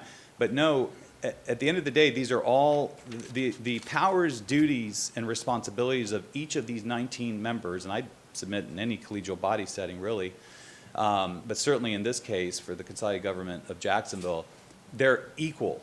They're equal in dignity, they're equal in rank. There is no difference. The only difference when someone is placed in or elected into this position of vice president, and for that matter, president, would be that they have the organizational abilities to, make sure that everyone's called on and that parliamentarian rules are abided by and that sort of thing. So there's got to be control over a collegial body, and we understand that. But this isn't, and sure, to go with that example, I was president of the council. Is that something I could put on my resume? Absolutely. But for that matter, then this should, if that's the case, there are plenty of votes, and I don't want to get any of our council members in trouble, but plenty of votes that beyond leadership roles where you could make the argument that one person, one relative is voting in favor of the other relative's ordinance on some issue that they're standing by, and vice versa. So I think it opens up a can of worms if we apply it that way. And you mentioned there's exceptions to this statute. Yeah. And as we know from Florida, the lawyers on the panel know from Florida con law days, there's Duval has a special part of the Florida Constitution as well as Miami-Dade.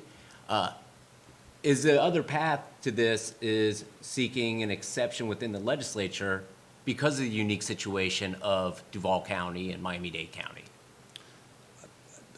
Just to avoid the debate, I would, that you could always clarify further, I suppose, in a statute. But, I'm sorry, did I get your question? No, you're right on point. Yeah, I think you can always do that. I would submit that it's not what we're asking here is not to create an exception, because I understand, I mean, obviously, we're strict constructionists, we want to read the text, and that's what it says. What I'd submit is not to read into it the overbreadth of elections of internal collegial bodies. I would submit that that doesn't fall under any of these terms. Entertaining other questions from the commissioners. My only question would be, obviously you said in Miami Beach, 5 commissioners and cousin is an issue. How is that different than in Jacksonville, 19 members and father and son? Like you'd obviously agree father and son leads itself to more allegations of nepotism than first cousins, right? So, to your question, the cousins are defined as relatives just as a father and son would be, and just as perhaps a husband and wife. So there's no debate that a father and son are relatives just like the cousins are. And yeah, I get it that father and son are probably, I would say, closer perhaps than cousins. No argument there.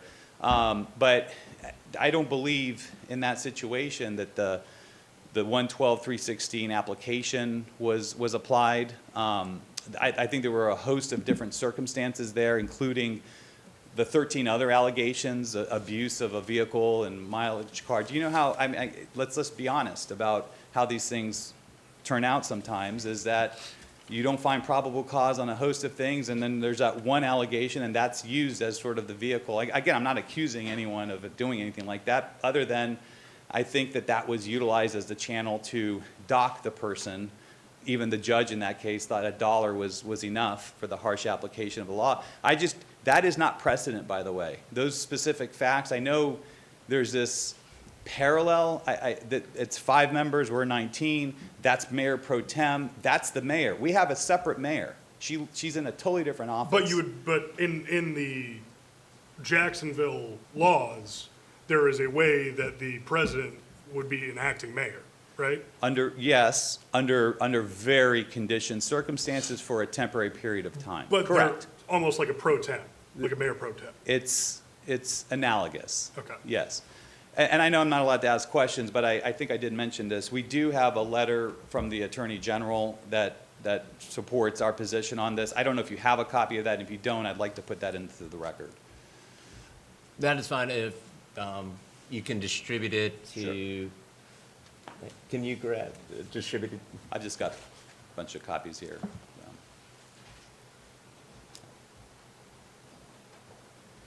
Thank you. Make sure Steve gets one.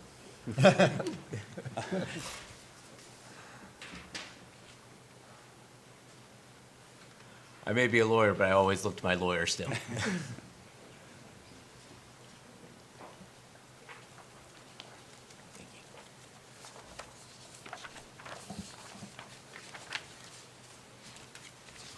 Are there other commissioners who have questions for Mr. Gabriel or Mr. Teal? Mr. Rogers? I have a question for staff, but not for the Okay. requester. Thank you, Mr. Gabriel, Mr. Teal. If you can stay nearby, you might have some additional questions as we navigate through. I'll entertain questions from members for Ms. Naomi. Yep, thanks, Mr. Chair. For Ms. Naomi or anyone on staff, would we, so non-lawyer up here, would we consider, like your elected officials are not allowed to use their office to promote themselves, right? I think we would all agree with that. It's, yet, across 411 cities and 67 counties, all of these members vote for themselves for these leadership positions. So I'm having a hard time seeing the difference in that. Can we? Through the chair, so in that example you gave of, people voting for themselves, that's not necessarily, and slightly different statute here, but, under our voting conflict statute, for example, if that position where they voted for themselves came with any sort of increase in pay or anything like that, that actually would be a voting conflict under our laws, because it's a special economic, special private gain or loss to that person for themselves, so they can't vote on that for themselves. Obviously where there's no increase in pay, that wouldn't be a voting conflict under our voting conflict statute if you voted for yourself. But again, when it comes to the relatives, that's where the nepotism statute comes into play, and the nepotism statute doesn't require any sort of special private gain or loss. If I may just jump in, Amelia's doing a great job, and she doesn't need to have the odds even down 2-2 here, but just to jump in, it would not be a voting conflict, because there's actually something in the voting conflict law about voting for yourself if it's going to give you a special private gainer loss that relates to your salary, your compensation, or any of those things. If you're going to get a benefit, you're allowed to, a benefit like that as a result of a vote, you're allowed to vote for that. And so that's special in the law. That's different than what we have here, which is a specific separate prohibition against voting or advancing, promoting, employing, Okay. the four verbs, and then advocating for the four verbs. Doing any of that for a relative is a separate prohibition, not related to kind of what you're talking about. Any other commissioners have questions for Ms. Naomi? I do have a question. So in the case that was referenced about the, with the cousins, did the one cousin vote for the other cousin, or did she abstain from the vote? Through the chair, they voted Cousin did vote. yes. Okay, thank you. Ms. Naomi, when we're evaluating this, sometimes we have to look at the situation of the potential, not necessarily if the action occurs or not, but the potential for the issue of the nepotism arising in that context, correct? Where not whether the vote occurred or not, but whether there is potential for the risk of a nepotism vote or a situation arising. Not necessarily that, we're looking pre, not always post action. In this context of advisory opinion, when we're looking at it. Yes, through the chair, yes. These advisory opinions, obviously, we can't opine on past conduct. You know, we advise for conduct that's going forward. I'm going to open it up among the commissioners for debate on this advisory opinion. Any commissioner that would like to make a comment on the proposed opinion? Commissioner Rogers? Yeah, sure. Thanks, Mr. Chair. First, I'm just kind of diving into the letter from our state attorney general, but broadly, from the requester's standpoint, I think I would argue that the title does, it is advancement in some ways, but I would concur that I don't think these statutes were meant to apply to internal leadership positions in any way whatsoever for elected body members.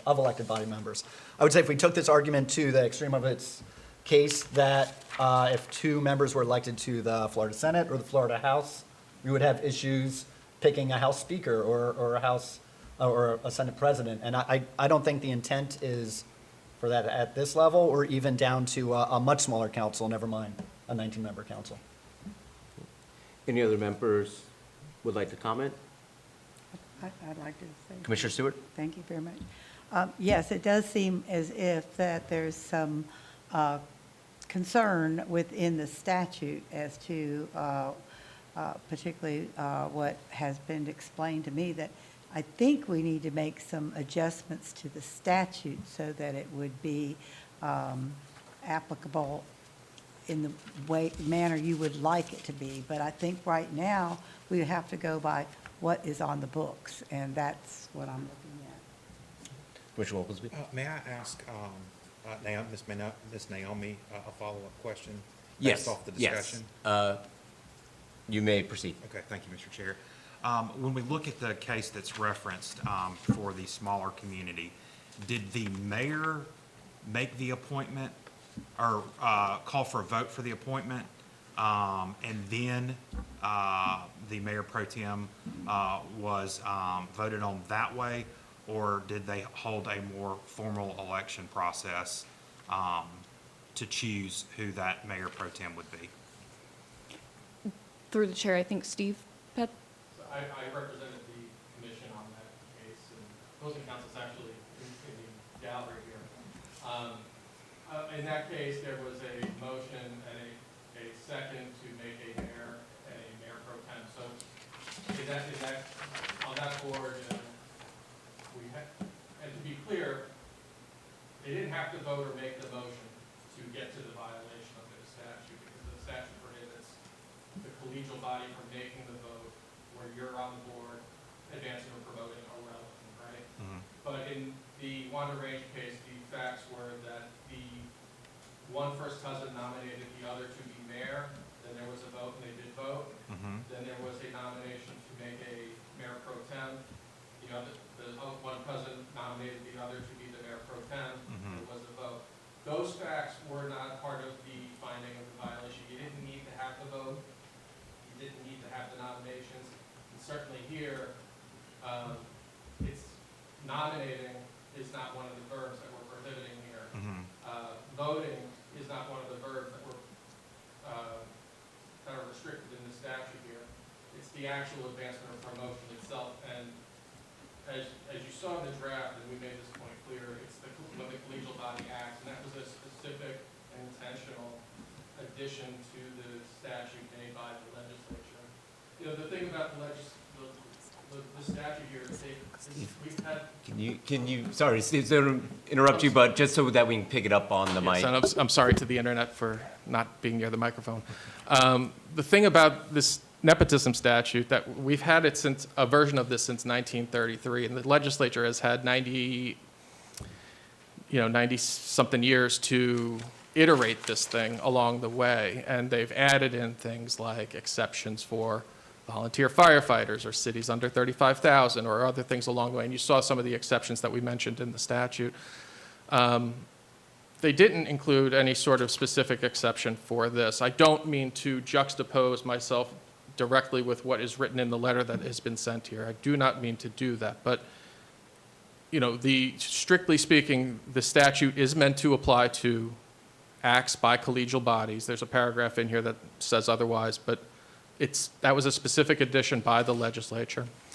This statute is applicable by its text to members of the legislature. It says that right in there. It defines it as a public officer who the legislature is. In our state government, just like in Jacksonville, there is a separation of powers where there's an executive and a legislative body.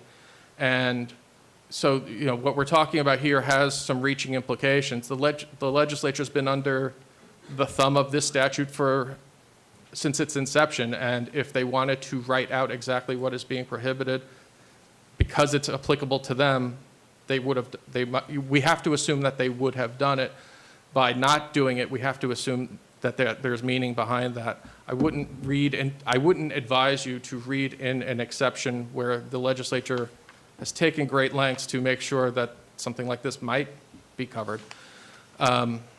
Certainly by the text of it. If they disagree, then obviously we'll find out in legislative sessions to come. So hopefully that covers the landscape of what you're asking about here. Thank you. Any other commissioners would like to make a comment? Commissioner Rogers, I see you. No, Okay. I would either move that we find that the situation's okay, I'm not sure how I word that, and if we're not in favor of that as a body, I would move we postpone this and take the time to properly analyze this letter and let staff look at it, but I have enough to say that I don't think the statute applies in this case. Okay. First privilege of the chair. My feelings on this one is, looking at the statute, I appreciate the Attorney General's office providing their advisory opinion. Unfortunately, getting it today and not earlier, being able to read it through, my concern is we are to construe the statute strictly. It's a strict interpretation. The language, the Florida Supreme Court and the Florida courts have given very strong indication of the strict construction. Even with the title, it's the actual statutory language that we are to focus on.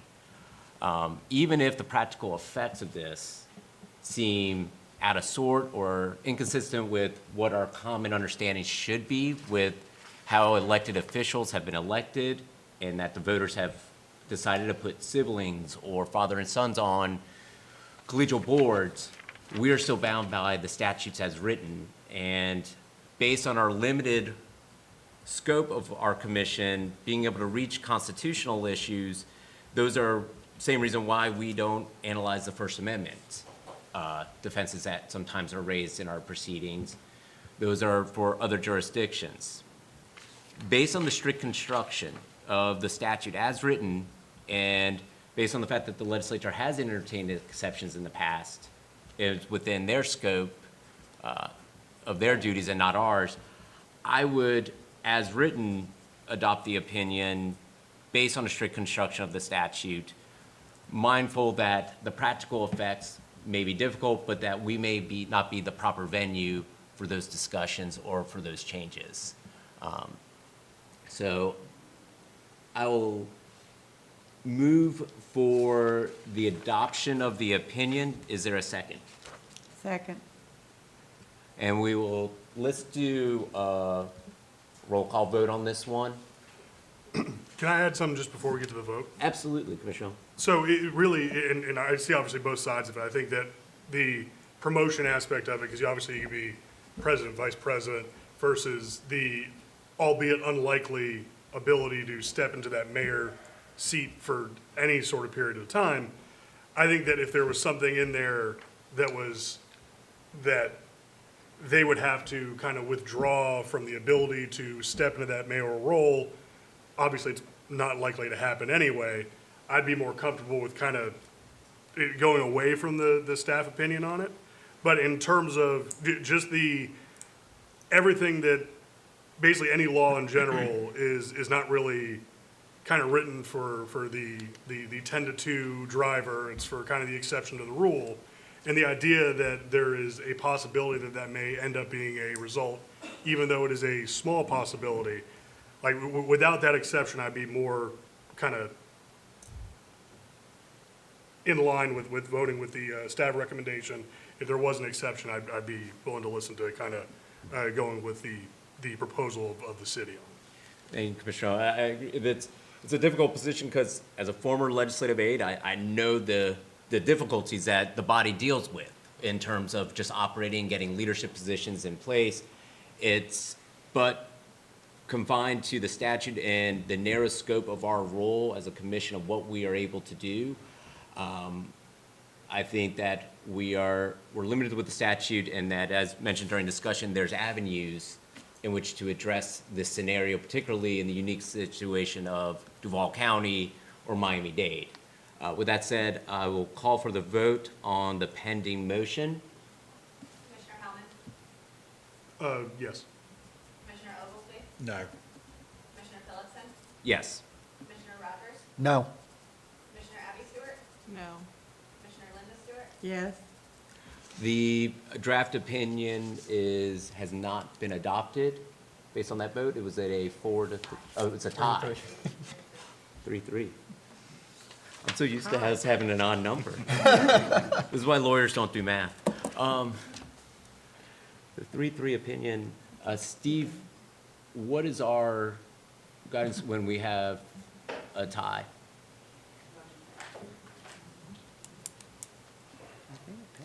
Mr. Chair, in the event of a tie, there isn't a motion there isn't authority to pass or adopt this, so it is not adopted. You all are welcome to continue to debate for changes or modifications that you would like to see staff to put into this, such that a consensus could be reached. You could table, as Commissioner Rogers suggested. Let staff go back to the drawing table here, come up with another recommendation that might be able to reach some sort of consensus here based on the discussion that you all have had. All of those options are on the table, and all of those are up to you as the commission. Commissioners, since we are in a tie, would it be beneficial to have further discussion, or we can table this to have staff kind of look at this opinion further? To me, there seems to be kind of a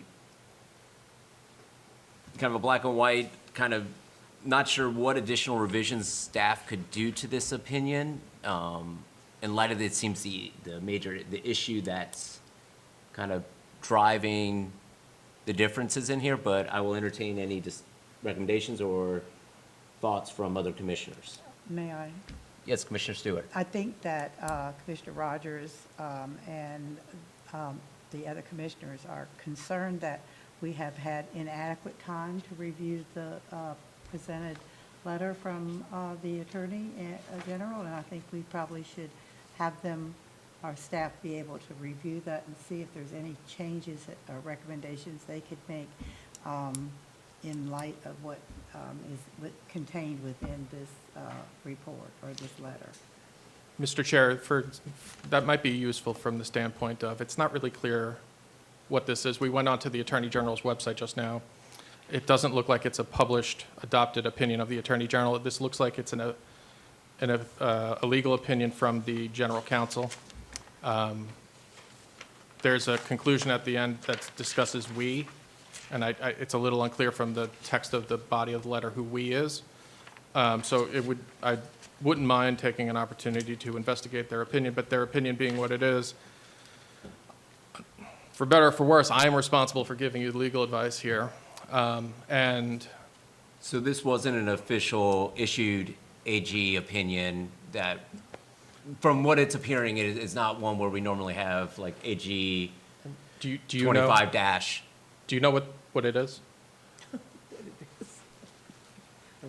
As far as we're concerned, we asked the question because, again, there's a lot of import to this, and it's an official opinion of the letterhead is James Uthmeyer, the Attorney General, and it's the General Counsel who signed it. Certainly, we could further verify if that's what you need, but it is our position that that is an official opinion.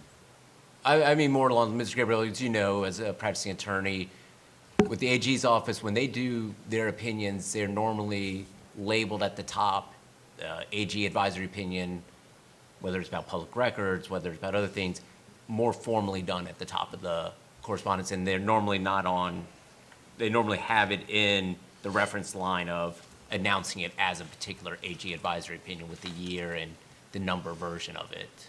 So that, I think that was the concern here, is this the formal, I know it's an opinion from the General Counsel of the Attorney General, but the formal advisory opinions that the AG's office normally puts out. Again, it's an official letter from the Attorney General's office. If there's a need for the sequential numbering, how they issue the numberings, we can clarify that with them. But it would be our position that that is an official request and an official opinion from the office. But certainly happy to get with the AG's office and get a number on there. Okay. My recommendation, Commissioner Stewart, I agree with you on and Commissioner Rogers. I think we will table this opinion. Mr. Chair, can I ask one more question? Sure. When is the, for the requester, I'd like to know, when is the annually scheduled organizational meeting? I really appreciate that question. And that's part of the sort of the import of the time here. I believe, and Mr. Teal can correct me if I'm wrong, I believe the actual election itself takes place in May. However, as you know, the lead up to May, starting from now into May, and I think it gets pretty busy in February, March, is when people start vying for the position. So there's a need for clarity, but I'll let Mr. Teal specify. I don't think I think that's sufficient. Okay. Because this opinion has been out for a while, we didn't receive this Attorney General letter till today. It's drafted on the 21st. We're going to need to operate within the time that we have. I think I would recommend we table this to because March is our next meeting. March is our next in-person We would be meeting. able to table this to March for our next in-person meeting. I know that may be a time crunch for the council, but because of this letter just being placed in front of the commission today, we would need time to investigate this and look into this letter. So I would entertain a motion to table the opinion for reconsideration at our March meeting. Moved? Is there a Second. second? All those in favor of tabling till our March meeting? Aye. Aye. Thank you. Thank you for your time, Mr. Gabriel, Mr. Teal.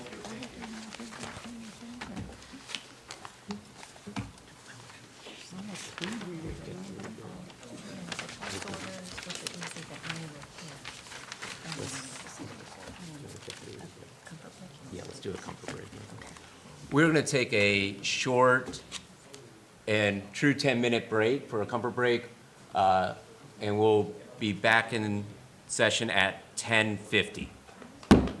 The Commission of Ethics is back in session. Thank you, everyone, for returning your seats. The next item, item 11, we will take up is the consideration of final orders on financial disclosure fines, where there has been no timely appeal and no payment. Ms. Stillman, can you elaborate on where we stand on that? Sure.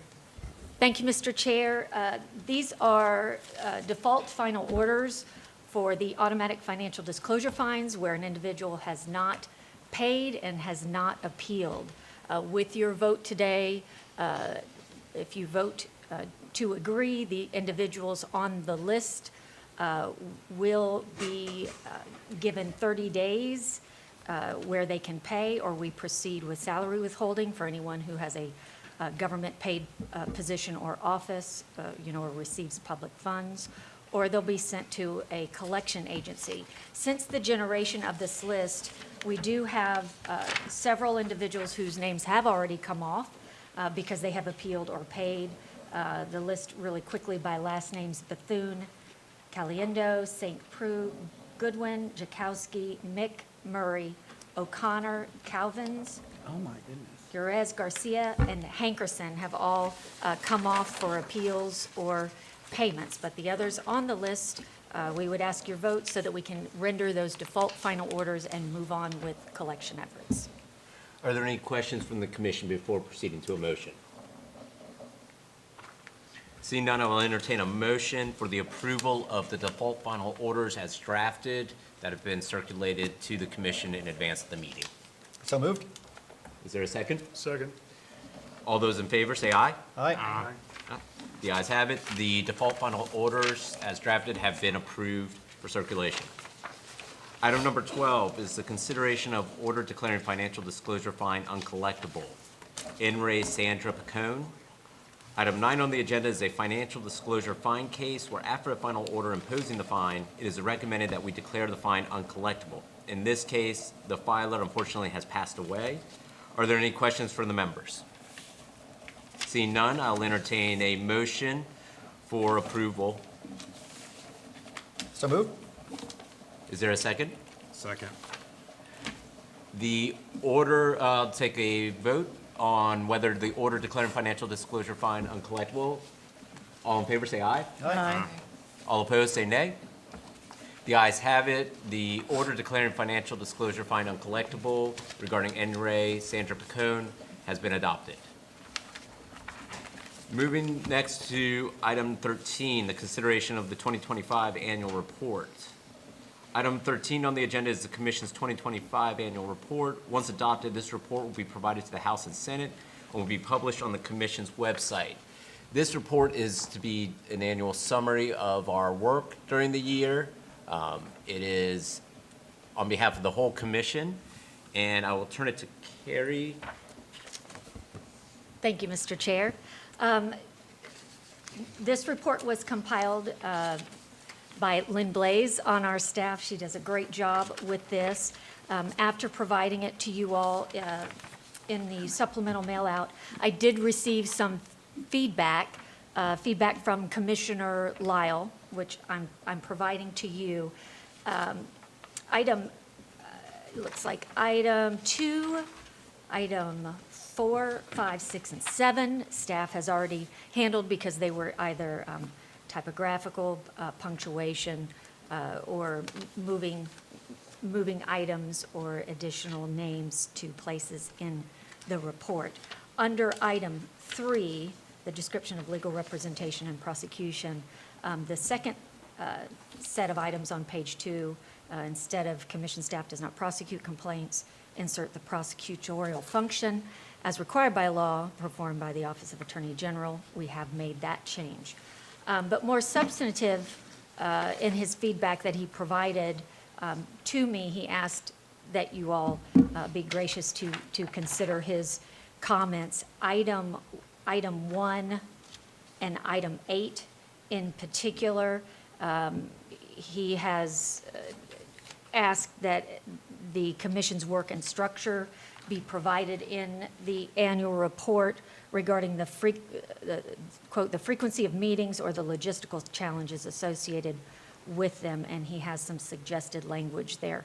That is up to you all whether or not you wish to include that information or direct inclusion of anything additional in the annual report. He's also asked for some clarifying language regarding representation and prosecution in item 3 for your consideration. And finally, he suggests that a litigation section be added to the annual report. With regard to litigation, as you all know, each meeting that we have as a part of the executive director's report, we give you a litigation report. I looked back with Lynn's help to see if we had included litigation in previous years. Back in 1999, we did. In that instance, we provided the outcome of several cases that terminated in that particular year. So, Mr. Chair, I'll kick it back to you. I'm happy to answer any questions about the annual report itself. I do want to note that in 2025, we received 100 more complaints than we did in 2024. And with the new structure with regard to analyzing complaints, every single one of those gets assigned to a member of our legal staff, gets reviewed, gets handled by investigators when orders to investigate are issued. So there is no shortage of matters that come before this agency. I think you see that in the materials that you are provided with and the volume of matters that you read and the time you take to serve on this commission, including coming to Tallahassee. So thank you for that, and I'm available for questions and your consideration of Commissioner Lyle's observations and input. I appreciate Commissioner Lyle taking the time to write a very detailed email. Because with the sunshine laws and other aspects of, as a public body, having members physically present for the discussion facilitates better discussion among us as a commission. Having an email, Commissioner Bain isn't able to weigh in on this. Commissioner Bain isn't here, so he cannot weigh in as well. So having someone provide information remotely, it makes it difficult for us to really have a fulsome discussion of those topics. In my commissioner capacity, I have concerns about inserting personal language about one commissioner's personal preference about attending remotely in the annual report, because this is to be, on behalf of the full commission, a summary of our work as a commission for the year. So I would recommend that we do not adopt that language about remote attendance. I think that's a discussion that could be had I think it's been done by the commission previously and voted upon as a commission. Because of the unique work we do and the importance of the confidentiality and the privacy of public officials that are being evaluated in this context, I think it's very important that we attend in person for those hearings. And I know when I was approached about joining this commission, that was one of the first things that I was told would be, we are an in-person meeting because of the unique and important nature of our work and the confidentiality it requires. So I would recommend not including item 1, litigation section. I would be fine either way if we include a litigation section based on the fact that we've done it previously in the past, with the caveat that we are very careful because of ongoing litigation that we don't invade anything that would harm current litigation. The rest are grammatical corrections or other things or clarification. But I want to open up to the rest of the commission for any thoughts with regards to Commissioner Lyle's proposed edits or anything else that you've seen in reviewing the annual report in advance of our meeting today. Mr. Chair? Yes. I would fully concur with your comments on both one. I think you also make a good case of why we meet in person, and I think you're absolutely correct in that. And I would also concur with Section 8. If staff thinks it's appropriate and we think it's appropriate, it doesn't hurt maybe to summarize that for, hey, just in case you're not tracking, but good on it. I would ask, I don't need it for this report, but going forward, I love how we're breaking it out by kind of the type we see it and the type of official or person who's affected in it. It would be interesting to see trends of that. Like we see this year's breakout, but maybe like a 3-year running or a 5-year average, just to see if there's a year that breaks out. I wouldn't go back and update this report, but maybe to keep in mind for future reports. I think that's a very good point, Commissioner Rogers, for future trends, particularly as statutes change and we're evaluating with the increase in complaints, being able to track that. Any other comments from commissioners? May I ask a question, Mr. Chair? Yes.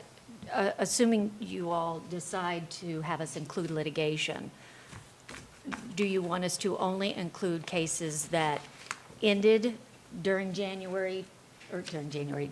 during calendar year 2025, as opposed to litigation that is still active? In the past, when we did it, we outlined things that ended during the calendar year. So essentially, once I give you a litigation report for a meeting, it inevitably, it's a living, breathing case and continues to change. So if you could give us direction as to how you would like that information presented, we'll be happy to do whatever you decide.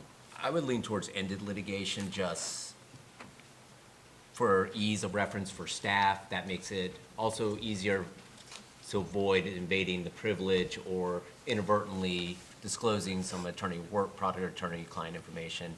So doing where the case has ended, I think is a good black line to be able to follow, and makes it easier for staff in preparing the reports.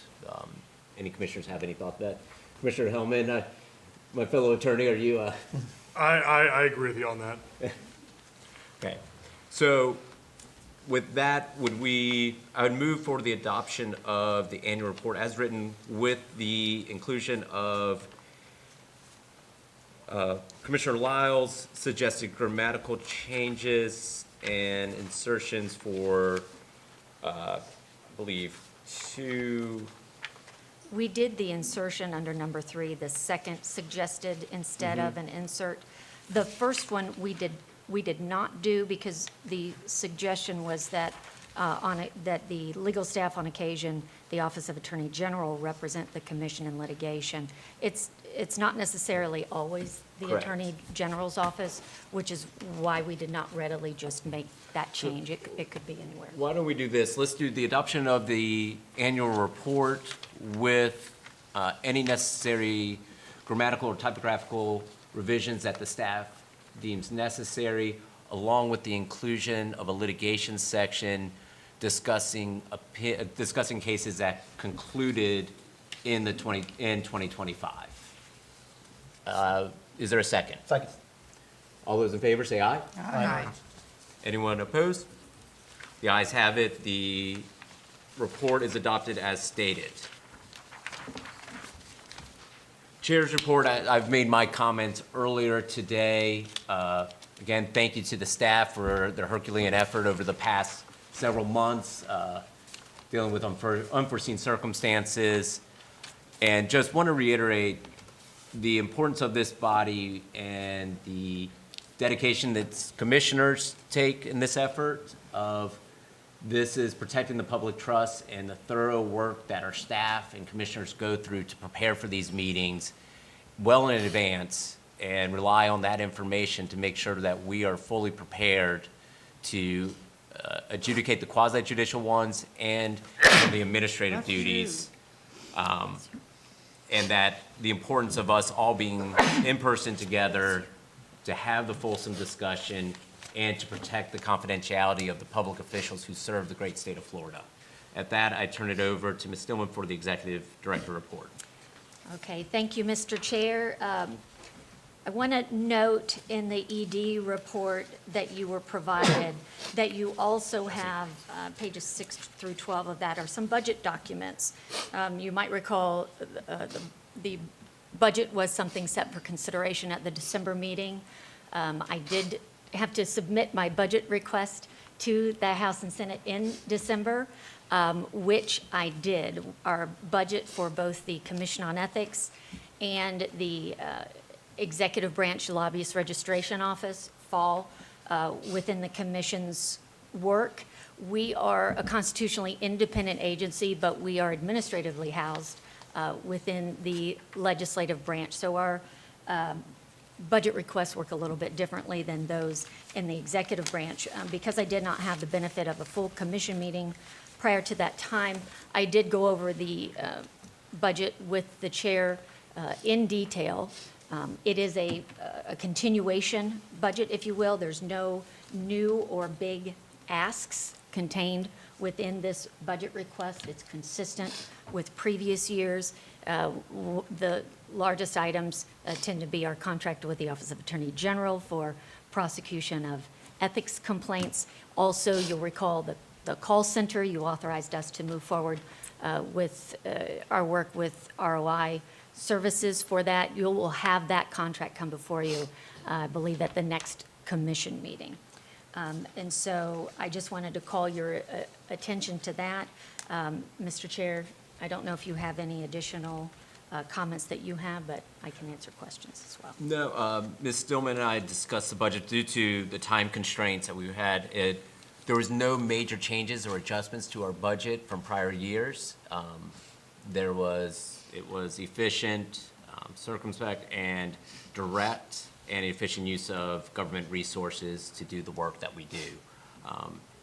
Is there a legislative report as well? I have just one, I do have a legislative report, and I'll be brief on that. But before that, I do want to highlight, again, the work of the Office of Legislative Information Technology staff, as well as the DCA IT staff and Marshall staff, with the assistance that they provided to us in getting this room up and running, the purchase of additional sound, things that we would need to operate and live stream in this room, as people are accustomed to us doing, multiple tests that occurred between the last meeting and this one. So specifically, Chris Corzine with the district court, Andy Hermida, who you mentioned earlier, Brad Pryor, Jordan Jameson, all those with Olitz, and last but not least, the DCA Marshal, Kevin Taylor. We truly appreciate them graciously allowing us to use this room. So that concludes my executive director report. If you would like, I can fill you in on all the things that have been happening in terms of your recommendations before the legislature. I am going to be brief and only hit those items that relate to your recommendations due to time constraints today, but we do have a February meeting that's on the books to discuss legislation. And so I'm going to pass out one piece that's been filed since your mail out. But I'm going to start with saying a big thank you to Commissioner Linda Stewart, who has been a rock star in the committee weeks and time before kickoff to the legislative session, staying in close contact with me, but coming up to Tallahassee, walking the halls, and really helping get sponsors for your recommendations. I haven't seen anything like it before. In walking the halls with her, I met more members of the legislature than I think I've met in 10 years. And so I'm so appreciative to that, to be able to make those connections. And we're very appreciative to our sponsors who have legislation pending. And we have been busy. Steve and I have been working with staff on a number of items. We have your first-time fine waiver, where you recommended that that reporting individuals receive a one-time freebie, if you will, like a warning before a traffic ticket in relation to financial disclosure fines, provided they did not receive the maximum fine. Senator Rodriguez has sponsored Senate Bill 1622, and House Member Representative Antone has sponsored House Bill 1369 in the House. Neither bill has yet been scheduled for committee. Your recommendation regarding clarifying the filing location of the Form 10, we also have sponsors for that. It's Senate Bill 964 in the Senate with Senator Wright, and in the House, Representative Benaroche has sponsored House Bill 6011, which took up her repealer bill slot in the House. Although it's considered a repealer, it is not repealing the Form 10. It's merely a bill that contains strike-through language that clarifies where individuals would file that Form 10 gift disclosure. We have had that bill through one committee in the Senate, and we are awaiting consideration in the House. Also, one of your recommendations related to the inclusion of foster families, foster children, and foster parents in the definition of gift as it, in the definition of relatives as it pertains to the gift law. That seems to really have garnered a lot of support. Senator Harrell sponsored Senate Bill 572 in the Senate. It's already passed one committee there. It's on the committee agenda for Gov Oversight and Accountability on Monday afternoon. So it's moving. And in the House, Representative Lopez has sponsored House Bill 603. It came out of committee this week, Government Operations Subcommittee, also unanimous. It's now in Rules and Ethics in the House. Your recommendation regarding the public records exemption for staff and members of the commission, we do have a bill in the Senate, Senator Rodriguez, Senate Bill 1546.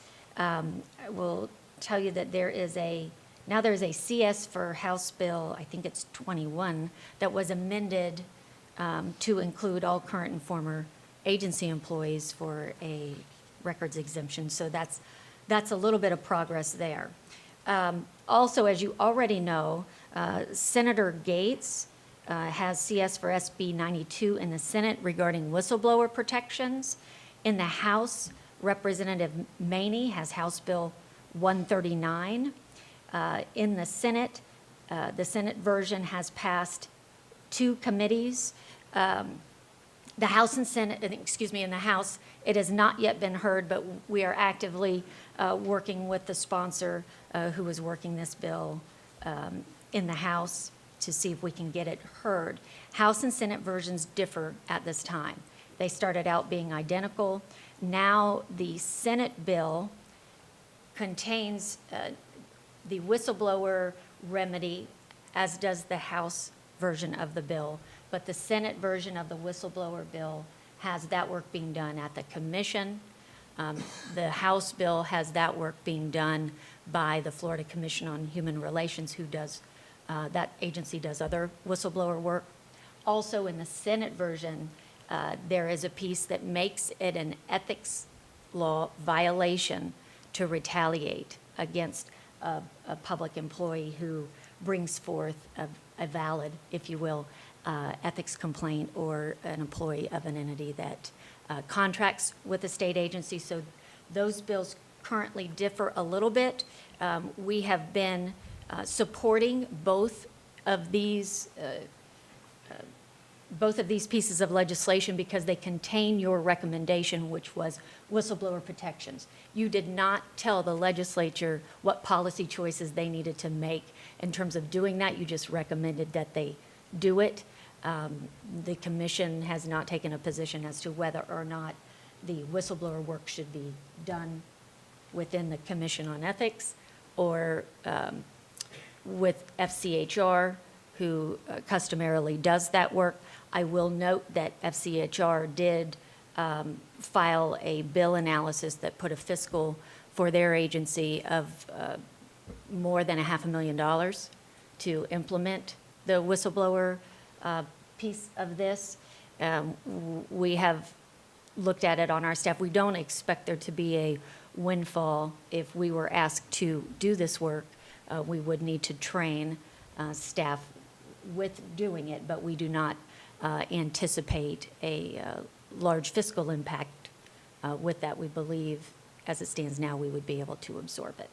So there are other bills cooking that touch on the ethics laws. I'm not going to hit on those today. We can talk about them in a couple weeks, but I'm available, and Steve's available to answer any questions you have about whistleblowers or any of the others. And again, a big thank you to Commissioner Stewart, Senator Stewart. It would not have been what it was without her, and so thank you for that. Sure. Thank you, Commissioner Stewart, for that extra time up here in Tallahassee. doing the work on the Hill for us. One quick item, I passed out Senate Bill 1650.